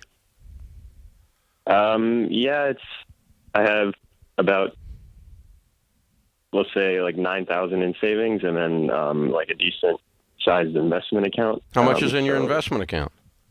About $70,000. Is that in a retirement account? No, it's in a taxable. Okay, pay cash for your car, son. Buy a car, dude. You don't go into debt. You got $70,000. So it's cool if I sell investments to buy a car? You dadgum right, before you take out a car payment. Because let me tell you what the difference is, all right? Let's say you owned a $15,000 car that was paid for. Would you go borrow money on it to put money in investments? Only if you're stupid. Yeah, I guess you're right. And it's the same thing. It's still a balance sheet issue, okay? It's the same exact thing. I just did it backwards. I reverse engineered your question. So you're definitely paying cash for a car, and you buy a used one. Here's the thing. Cars are awesome. I love cars. I'm a car guy. I'm a gear guy. I just love loud mufflers. I'm a redneck. It's awesome, man. But here's the thing. They go down in value. It's the largest thing we all buy that goes down in value. The biggest mistake brand new college graduates make is they go buy a brand new car to say thank you to themselves for graduating, and they put a big butt payment on it. Mm-hmm. All your friends are doing it, and they're all screwing up. And your parents saw how much money your new salary is, and their mouth dropped wide open, and then they told you to go buy yourself a brand new car. Yep. Yeah, that's pretty accurate, I think. And besides that, with all the supply chain stuff and the shortages, the used cars are ridiculous, so you might as well buy a new one anyway. Everybody rationalizes their butt off. No! So, hey, for what it's worth, to let you know this isn't a theory, I make more than $80,000, and I've got more in my retirement accounts than you do. And I just bought a used car for my wife. What'd you pay for it? What did we pay for it? A lot. Okay. A lot. But you bought used. But we bought used, wrote a check for it, paid cash. Good. Called it good. Good. Okay. So that's what you do. If I were in, wait, let me go back, because we're just chopping him up. What's your income going to be? $80,000. Yes, correct. You did say that. He's going to make 80. Yeah. Okay, I missed that. All right. So, buy a $15,000 or a $20,000 car and write a check and pay cash for it, and then build your emergency fund of 3 to 6 months of expenses, which you pretty much have. You just need to reallocate it to that. And then start your investing, and you're going to be a millionaire very, very quickly. If you continue to buy very large things that go down in value, and you continue to buy very large things that go down in value on payments, you will be middle class. Mm-hmm. You will not build wealth. Most middle class people do 3 or 4 stupid things continuously throughout their lives, and they never break through into wealth. Car payments and buying brand new cars is one of them. Whole life insurance, which is the payday lender of the middle class, is another one. Okay? And you just get hammered by these industries that are completely taking you to the thing. And I know some of these people giving you advice mean well, but they really aren't doing that well with their finances, so you don't need to take their advice. If the last engineer the guy you work with, the last thing he did was a bridge that fell down, I don't really need his consulting on my next project. Same thing. Okay, broke people shouldn't be giving you financial advice, but they do. We were just talking about that. And something about you knows that. That's why you called. Yeah. You get a lot of people jawing at you. You're making a great salary, but something about you knows, I don't want to get out of college and be free and then immediately sign myself back up for debt. So I'll tell you what, I'm going to send you a copy of Baby Steps Millionaires as your graduation present to show you how to be a millionaire. And I have shown more people how to be millionaires than just about anybody on the planet right now. So you hold on, and I've actually done it, by the way. So check it out. This is The Ramsey Show.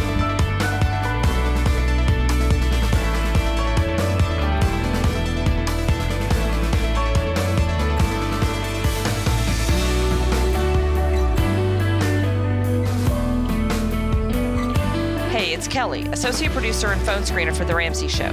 If you would like to do your debt-free scream live on the show, make sure you visit theramseyshow.com and register. We would love for you to come to Nashville and tell Dave your story.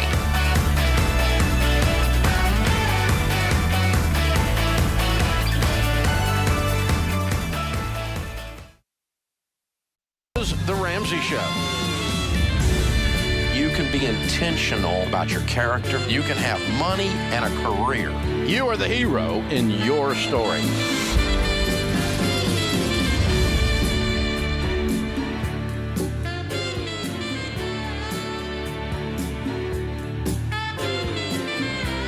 Live from the headquarters of Ramsey Solutions, it's The Ramsey Show, where debt is dumb, cash is king, and the paid-off home mortgage has taken the place of the BMW as the status symbol of choice. I'm Dave Ramsey, your host. Dr. John Deloney, Ramsey Personality, is my co-host as we talk about your work, your relationships, your life, and your money, all right here on The Ramsey Show. You call in with questions about any of the above. 888-825-5225. That's 888-825-5225. Tracy's going to start us off this hour in Columbus, Ohio. Hi, Tracy. How are you? Hi, this is such a happy moment. I can't believe I get to talk with you today. Thank you so much. Well, I'm honored. I can't believe I get to talk to you. How can I help? Okay, I don't know if you want, I have everything written down. So I just retired from teaching after 36 years in July. Wow. And then, what I realized was I made a giant financial mistake, but I got everything. I've got my good stuff down too. I really didn't do much in the way. I didn't know how to invest. So Can I tell you what I did do, and then you could tell me what I should be doing next? Okay. I've been out of debt most of my life, so that part's good. I have $189,000 in moderate stocks. It's in a thing called Voya. I have 2 cabins and 13 acres. It's all one complex. It's worth at least $400,000. I have a condo in South Carolina. I paid $90,000 for it, so it might be worth $100,000 right now. I got that right before the pandemic hit. It's very modest. My income right now is $41,000 a year. I have $10,000 in my emergency fund. I have $85,000 in savings. I have a small piece of land that's worth $7,000 to $10,000 right now. Where was the part that you did wrong? Well, it's been a very big adjustment to live on $41,000. Oh, you mean And quitting your so- job? Okay. Well, no, everybody told me like I should have. Well, no, not everybody. Wait a minute. I just don't think I did what I should have done for investment, and I don't know what to do now for Do Christmas. the cabins I and the did get 13 acres generate an income? Yes, I have $40,000 now. I just got the last one paid off about 4 years ago. I go through a rental company, so they're vacation rentals, and What do you make a year on them? down. For each cabin, I clear $40,000. So you make a year. $80,000 a year off these cabins? I'm sorry, that's incorrect. I am so sorry. I'm a little bit nervous. That's okay. I've got $40,000 per each cabin saved up right now. I've been. What do they make weren't a in good year? shape. What do they make a year? Okay, what do they make a year? Profit. $40,000 profit each cabin. So $80,000 a year. Yes, I'm sorry. Yes, sir. And you have a $41,000 income plus an $80,000 income. Yeah, I really haven't been using that income. I've been putting it back into the cabins because they always need work. Okay, I was talking So I about haven't now, if you have to put the money Okay. back in, you haven't made a profit. Yes. Profit is after your expenses and includes repairs or upgrades. Right now, this year, I'm at $40,000 in profit. I don't think you're making $80,000 profit. I think you're probably making $50,000 profit. You probably need to put 30 back in expenses and repairs, upgrades every year. Keep them going, Yes, keep them yes, moving sir. along. So, but that's okay. That still means you have a $90,000 income to live on if you budget it out that way, which I think you can do. And- You've done a good job. Good job. Okay. So, didn't is feel your like house paid for in Columbus as well? Yeah, I paid it off in 7 years. What's it worth? I would say it's probably worth $125 to $150. It's a condominium. You're getting real close to being a millionaire if you're not. I'm trying, and I got for my Christmas present from one of my friends. They bought me the Baby Steps Millionaire, which I'm about to get. Awesome. We got on your pre-shipment. Well, thank you. Yeah. Okay, so I think the only thing you need to do is probably a little bit of polish, a little bit of tune-up. Okay. This feels disjointed in your mind. These things are kind of just a patchwork of things rather than it's like everybody's playing their own instrument and you aren't leading the Right. orchestra. Exactly. That's the way it feels when you presented it to me. And so I think you need to kind of get these ducks to line up and waddle together, get them or fly Okay. together or whatever metaphor we want to destroy here. But and let's try to get this thing let's dial these cabins in and get them to making money or stop it and sell them one. Let's look at these stocks and go, can we move that 200,000 or so or maybe more into some good mutual funds with a SmartVestor Pro that can create some income. That'll create some income as well. And I think you pretty easily you're going to have $100,000 a year income to work with to enjoy your retirement, number one, but number two, to continue to invest and do some other things with as you go along. I think you've done a better job than you feel like you have. And I think most of your lack of confidence is just the lack of a coordinated overall effort versus each one of these independent things. As I look at them, they all look pretty good. I'd move the stocks, but the cabins, I probably manage them a little tighter, a little tougher. Make them cough some cash rather than just dump it all back in every time. And you got a lot in savings, probably too much, unless you're getting ready to buy something with some of it. And you got that little 7 to 10 acre piece of land. What's the plan with that? If it's just to sit on it, fine, but is that because it's going up in value? Is this an investment, or is this just something you bought and you never got rid of? So you kind of need to go through these things line by line and go, okay, are they serving my retirement? or are they draining my retirement? And I think a SmartVestor Pro, you sit down with them, can help you get a lot of that done. Something I've noticed in my life, Dave, my mood or things going on in my life affect when I sit down and look at something. So what I'm hearing here also that I want her to be aware of is when you leave a job of 36 years, even if you loved it, there's just a sense of grieving. Like your life's going to be different now. What's it going to look like? And it can be that hollow feeling. And then you sit down and look at your retirement and it just feels like so much and it's all over the... Man, she's doing a great job, man. You've done a wonderful job. 36 years as a teacher and you're a millionaire. Yeah, man. Or really close. By the way, the third largest group of careers, number 3, most likely to be a millionaire career list, is teacher. Yeah. So take some time and grieve the fact that you're not a teacher anymore. You miss the camaraderie. You're probably not going to miss all those meetings with the parents and all the drama, but you're going to miss some of that stuff. Miss some of the kids and don't miss most of the parents. And then make a great plan for what's next. You're halfway home. You're halfway home. Have some fun. Really done a good job. Really done a good job. Let's just get these ducks in a row and make them fly the way you need them to fly to get your goals, your current set of goals hit. This is the Ramsey Show.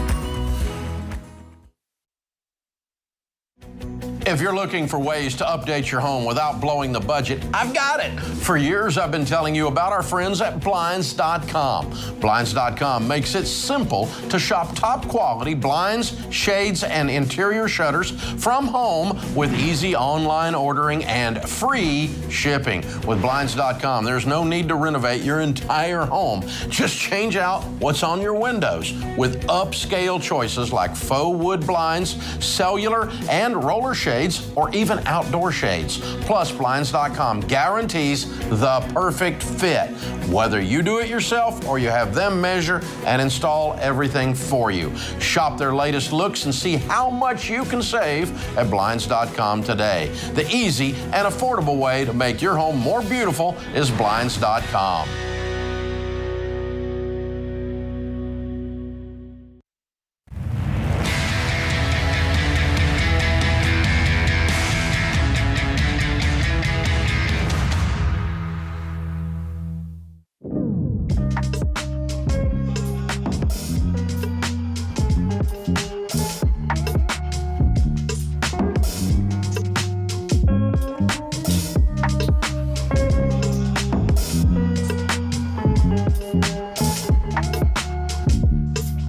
Exciting day today here at Ramsey. Lots of things going on around here. We just had Kristina Ellis on last hour as our newest Ramsey personality joining the crew, and the newest one on the air with me anyway. And wonderful young woman. Glad to have her as a part of the team here. And you'll be hearing a lot more from her, particularly in the college loan space. She was featured in the documentary we did about student loans called Borrowed Future. That has been a big hit. Also today is launch day, the day that Baby Steps Millionaires is officially gone on sale in bookstores and online. Those of you that have ordered it, it's in the mail on the way to you. And we appreciate the bazillion of you that have bought one in advance. Thank you for all your support. Thank you for your confidence. How ordinary people built extraordinary wealth, and how you can too. On Thursday night, Rachel Cruz, George Camel, and I will be doing an event called Building Wealth in 2022. Over 100,000 people have already registered for the free live stream. The 1,600 tickets in the room sold out very, very quickly, but we'd love for you to watch the live stream. We're going to be talking to you not only about the current state of affairs with NFTs and Bitcoin and all the different things and nothing down real estate that are booming out there right now. There's a huge get-rich movement out there and wealth-building movement out there. And we're also going to talk to you about what real people have done that have caused them to really build wealth. Not mythology and things that can be proven with data. things that can be proven with experience and with stories. So you're going to enjoy this. Thursday night, the 13th at 7 p.m. Central Time. The best way to view it is to go to RamseySolutions.com/wealth. You'll be able to watch it there after you register, or we'll hook you up with a link and you can watch it at Facebook or at YouTube, wherever you want to do that. But we'll set you up with all of that. If you pre-register, it is completely free. RamseySolutions.com/wealth. Luke is with us in Tulsa, Oklahoma. Hey, Luke, welcome to the Ramsey Show. Hey, Dave. Hey, John. Appreciate all you guys do. Sure. What's up? Hey, congrats on the new book. Thank you. All right. Yeah. So I bought a first home about 9 or 10 years ago. It's been a rental for about 7 years, and I just paid it off 2 days ago. Wow. Good. So thank you. I have a mortgage on a home now, and I'm wondering if you have any guidelines when to keep it or to sell it to knock off some on my primary. Just wondering your thoughts. What do you owe on your primary? We owe about $420. What's your household income? It's about $275. Mm-hmm. Oh wow, excellent. And what's this rental worth? It's about $2, maybe a little more. Okay, good for you. Well, thank you. So I mean, the one option is to sell the rental and throw it at the $420, making it $220. But looking at the ratio of your income, $275 to that $420, I see you paying off this house in what, 3, maybe 4 years? Yeah, I was a little higher, but somewhere around there. Yeah. we got private school and things like that, but I could do it in 4, I think. Yeah. Yeah, if you're going to crank it out to 10, I'd sell the rental. Okay. But if you're going to go ahead and knock it out in 3 or 4 or whatever, something like that, then I'm probably going to keep the rental. That's assuming you like the rental, and I kind of think you do. Yeah, it's great. It's easy money, paid off. So, yeah, I do like the rental. Yeah, it's a pure cash flow. So right. If I looked at these numbers and it was going to be 10 years, I would tell you to sell the rental. Gotcha. Even if you liked it. But the fact that you've got this big shovel to knock this hole out pretty quick allows me to go ahead and knock it out, move that direction. Kelly is with us in Monroe, Michigan. Hey, Kelly, welcome to the Ramsey Show. Hi, guys. Thank you for taking my call. Sure. What's up? I need to pick your brain on mine and my husband's vehicles. He works for one of the big 3 automakers, and one of the benefits of his level in the company is that when you drive 2 company cars, there's insurance and maintenance included. Yep. But there's still a payment that comes out of my husband's check at the end of the month. It's not much, though. Yeah, it's $1,071 for 2 brand new cars. Yeah, but it includes insurance. It includes depreciation. It's basically a lease plan, an employee benefit lease plan, right? Okay. Does it include fuel too? No, I wish. That'd be nice. Okay, but does it include maintenance? Some of them do. Yes, it does. Yeah, you can't touch this. This is a great deal. Yeah, okay. It's a fabulous deal. You can't drive those cars or a car half that expensive for what you're spending. You're spending $12,000 a year. Yeah. You add up the insurance and add up the maintenance alone. Okay. And even if you went cars half that expensive and you're getting the benefit of driving brand new cars, this is not a car lease from a car dealer. This is an employee benefit. I've looked at these numbers. Like a lease. Yeah, I've looked at these numbers many, many times. We've got Nissan in our community. They have a similar thing that is absolutely incredible. But I've looked at the big 3s. They're up there too. And you guys, I think you may even have a better deal than the Nissan folks have got. It's a bargain though. You can't operate a vehicle for that. I drive a Ford Raptor, right? That's maxed out Roush, whatever, $70,000, $80,000 truck, right? I can't operate that thing in depreciation. How much it loses in value, in insurance, and in maintenance. I can't operate it for what you're doing 2 cars. Okay. Surprise. It's a deal. Sounds good. And these are nice cars, too. You got good cars. These aren't little. Yes. You're not got the bottom of the line. You got the big dogs. Yes. You want to tell me who it is? Chrysler. Oh, okay. Stellantis. So what are you driving? I have a Wrangler. My husband drives a Ram 1500. Yeah. Okay. I rest my case. Yeah. That just tells me I was completely right. I thought I was right, but that nails it. Yeah. Yeah. Those are great cars too. And what a great benefit for working for a big company like that. It's very cool. I was just thinking, I think you should kick one of those up here at the office, Dave. We don't make cars there, John. That's well played. That's what you did there. There's that part. That's what you did there.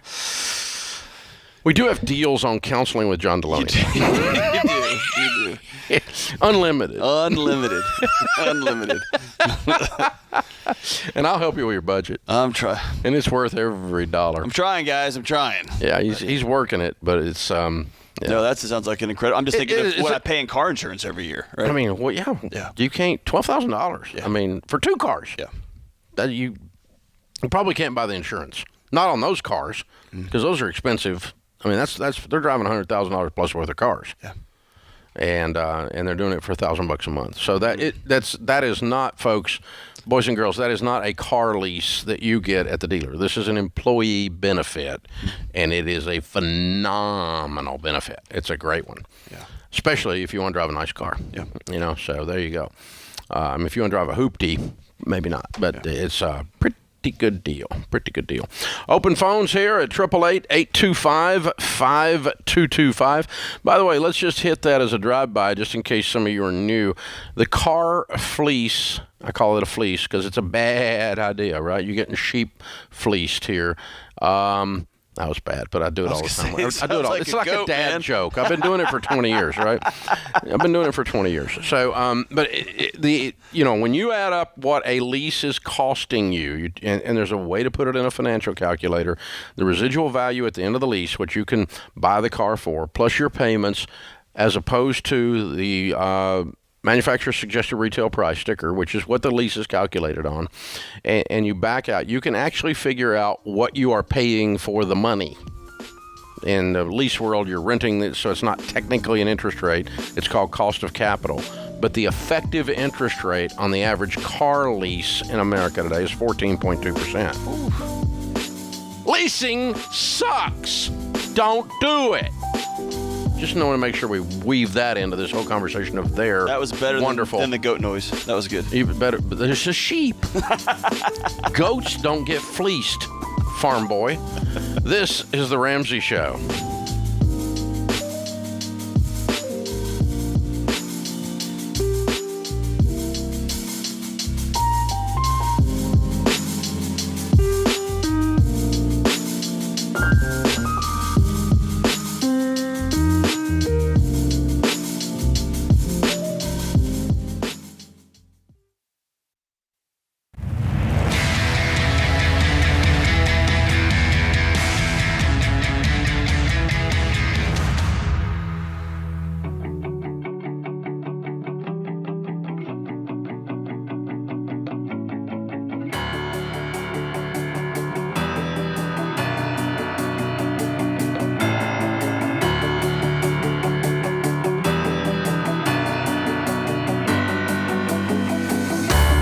Dr. John Deloney, Ramsey Personality, is my co-host today.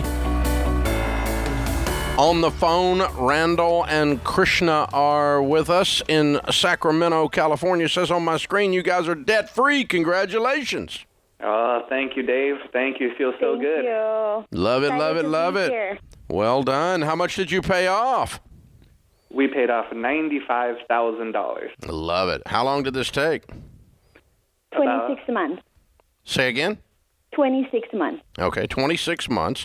And your range of income during that 26 months? We started at 100,000, went up to 140, and went down to 120,000. Very cool. Good job, you guys. Absolutely amazing. So what kind of debt is was the $95,000? Well, Dave, it was mostly in student loans. We had about $5,000 in credit cards, which we knocked out in the first month, and the rest of it was student loans. Wow, good for you. How long you guys been married? Well, we actually got married throughout the process. We found out about the baby steps in June of 2019, and one of the things you preach is you can't be playing house, so we got married in October. All right, good for you guys. Very cool. I love it. Love it. So you dive in, and how did you connect up with us? Yeah, so actually my brother was the one who connected us.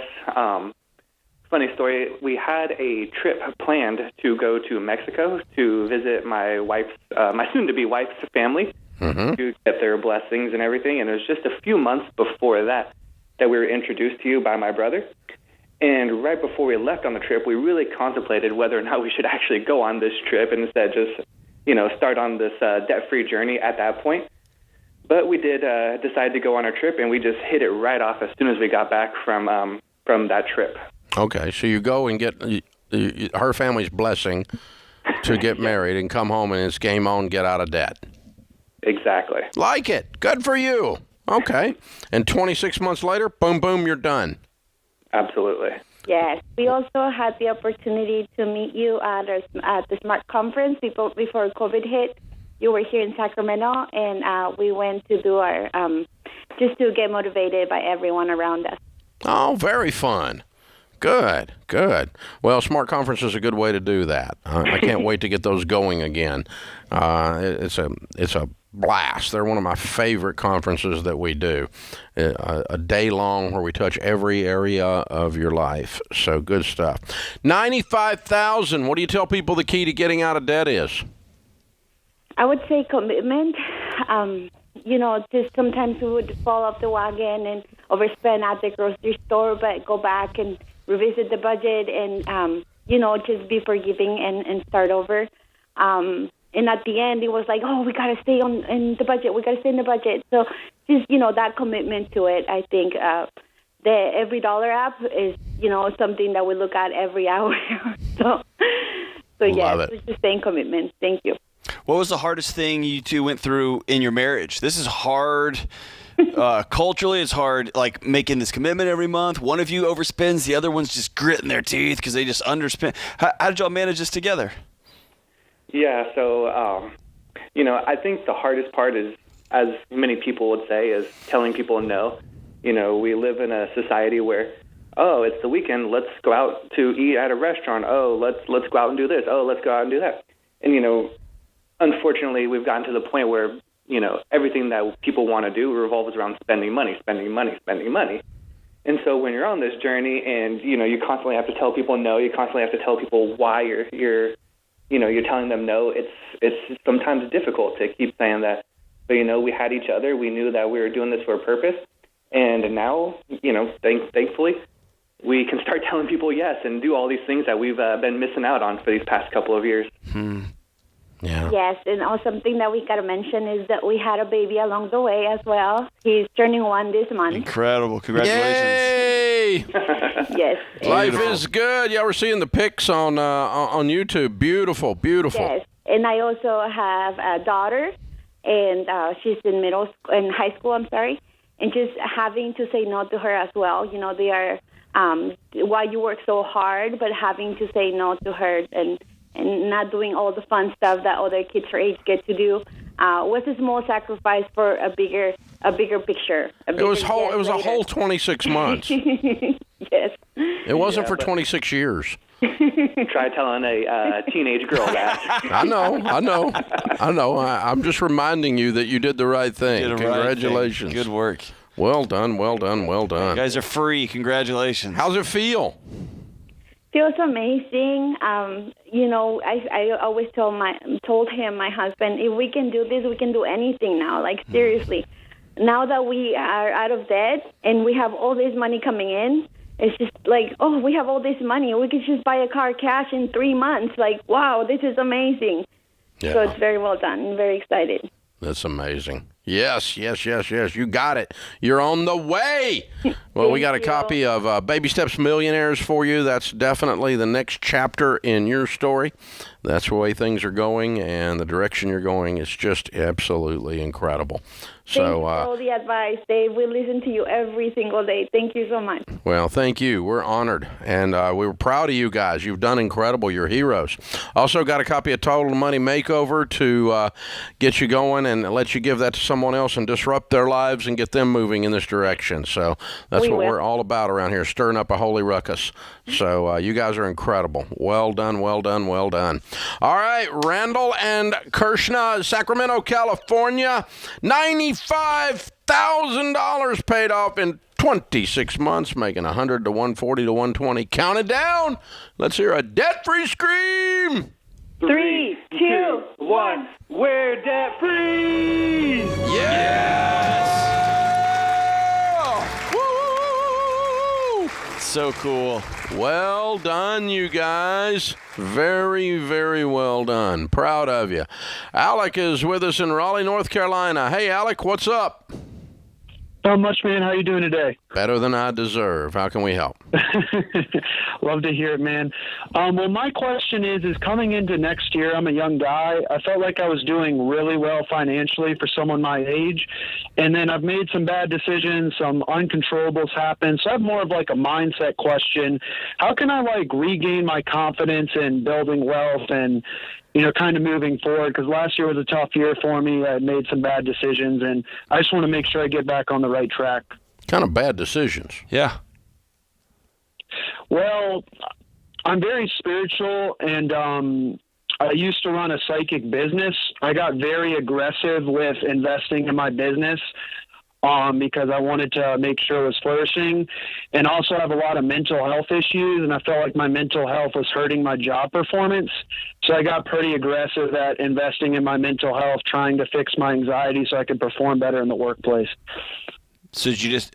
Where was the mistake? Yeah, there's no mistake taking care of your mental health. Did you put too much money in your business, and then it went belly up? Yeah, so basically with my business, I sold a lot of my stocks to invest in my business. I hired some business coaches, some other things. And then as far as my mental health, I also hired some more holistic people there as well.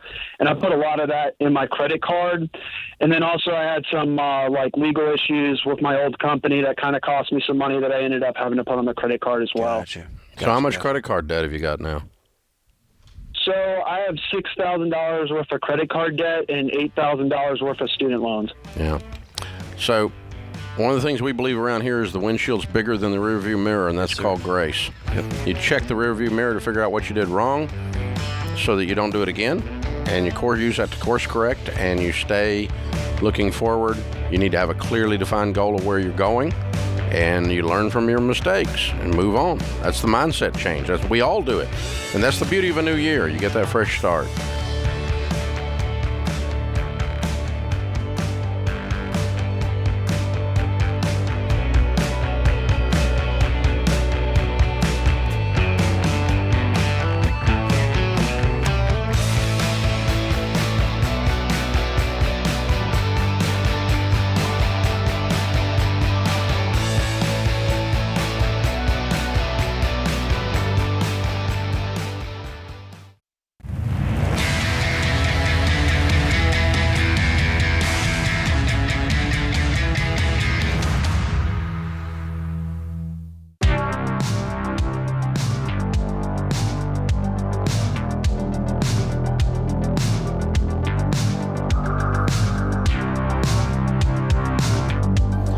Our scripture of the day, Ephesians 1:18. I pray that the eyes of your heart may be enlightened, in order that you may know the hope to which he has called you, the riches of his glorious inheritance in his holy people. Winston Churchill said, all the great things are simple, and many can be expressed in a single word: freedom, justice, honor, duty, mercy, and hope. Dr. John Deloney, Ramsey Personality, is my co-host today. Open phones at 888-825-5225. David is in Pittsburgh. Hi, David. Welcome to the Ramsey Show. Hi, Dave. Hi, Dr. John. What's up? Good to see you, man. Hey, guys. So I have quite the situation right now. I am $253,000 in debt in student loans. And I have a 2 car loans that I'm paying off right now, and just trying to figure out what I need to do. Are you a doctor? I am a pharmacist. Pharmacist, okay. What do you make? Our household income, me and my wife, is $200,000. Okay. And what do you owe on these cars? Well, my wife's car she owes $35,000, and my car is $17,000. Okay. All right. And so you make what, 100 and a quarter? She makes 75. A little bit more than that. I make about 150, and she makes about 50. Okay. Cool. How much do you owe on your house? I don't have a house. We actually rent. How long have you been out of school? 6 years. Okay. All right. Are you ready to do what it takes to get out of this mess? We are. We both are, actually, I should say. We have our first financial peace class on this Sunday. Good. Awesome. Good for you. Okay. Because here's the good news. You make good money. You have a good shovel. The bad news is you're in a deep hole. If you called me up and said you were in this hole and you made $100,000 a year, it's a lot more bleak than if you make $200,000 a year. Follow me? Yes, sir. And you're in a good career field. I don't know. What does she do? She is a nurse for a orthopedic surgeon.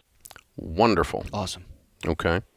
So the great news is both of you have wonderful extra job opportunities, ER or whatever, to pick up some ridiculous hours for a short period of time, and you probably could get close to doubling your income, but you'd be working like absolute maniacs for a short period of time.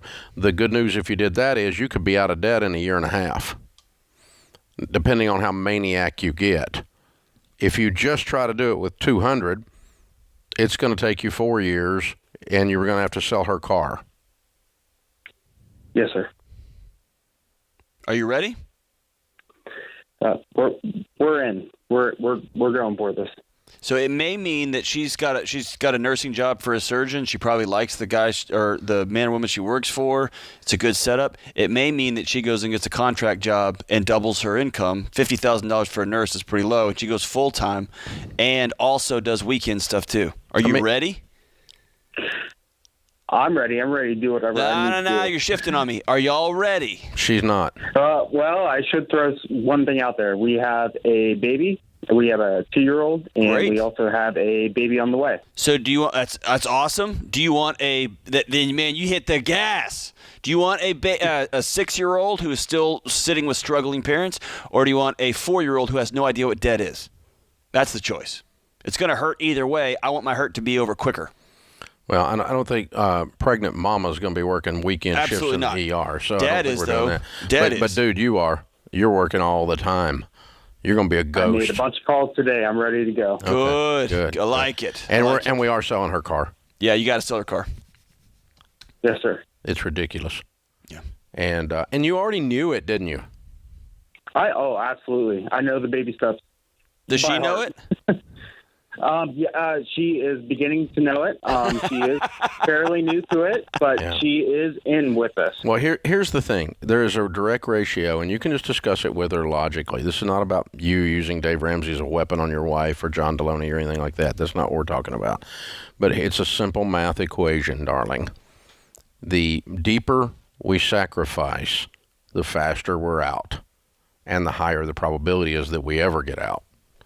So you raise the intensity, and you raise the passion level and the belief level that you both have to the highest possible level, and cut to the deepest possible core. And the cut is spending, and the cut is you're not going to be home. You're going to be working all the time. Any pharmacy gig you can get anywhere, whether it's hospital, ER, on the weekends, I don't know, wherever it is, you can use this degree to make the most money in the shortest period of time, because you don't want to do it for long.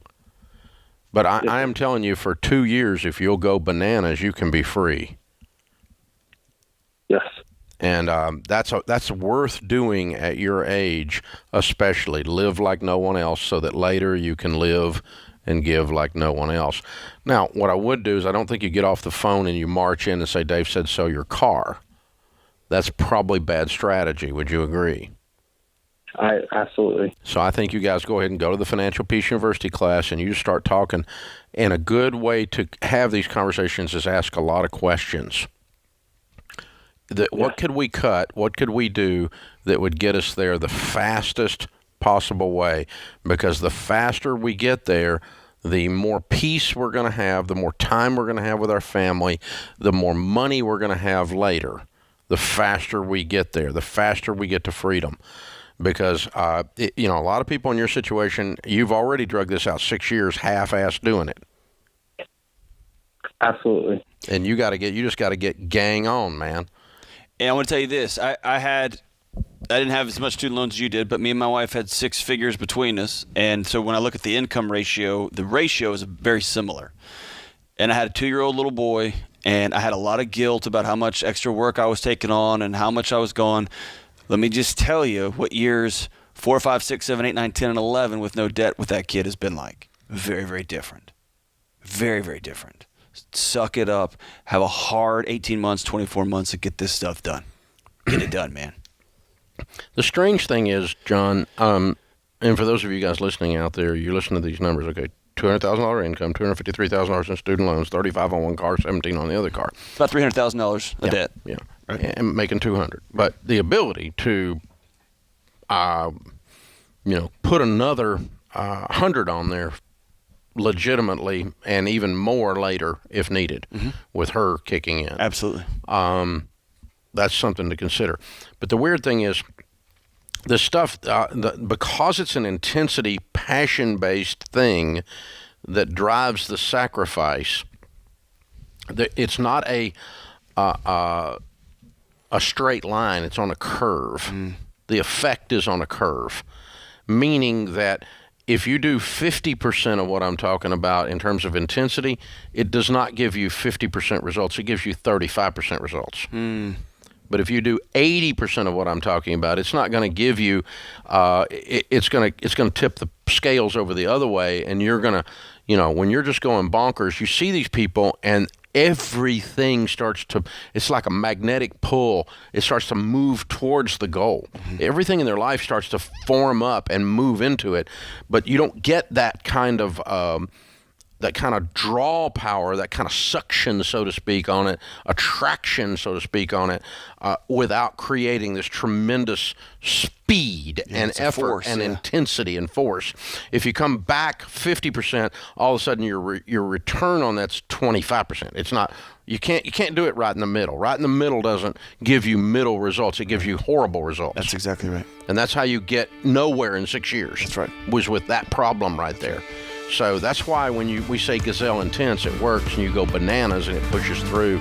That is the deal. That's right. Good stuff. Dr. John Deloney, Ramsey Personality, my co-host.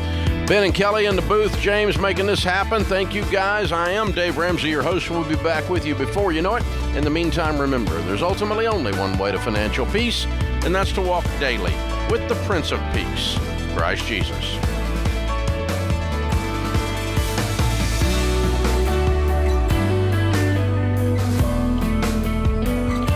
Hey guys, this is James, senior producer for The Ramsey Show. Did you know over 18 million people listen to The Ramsey Show every week? And a lot of those people listen on one of our 600 plus radio stations across the country. To find a station near you, head to theramseyshow.com.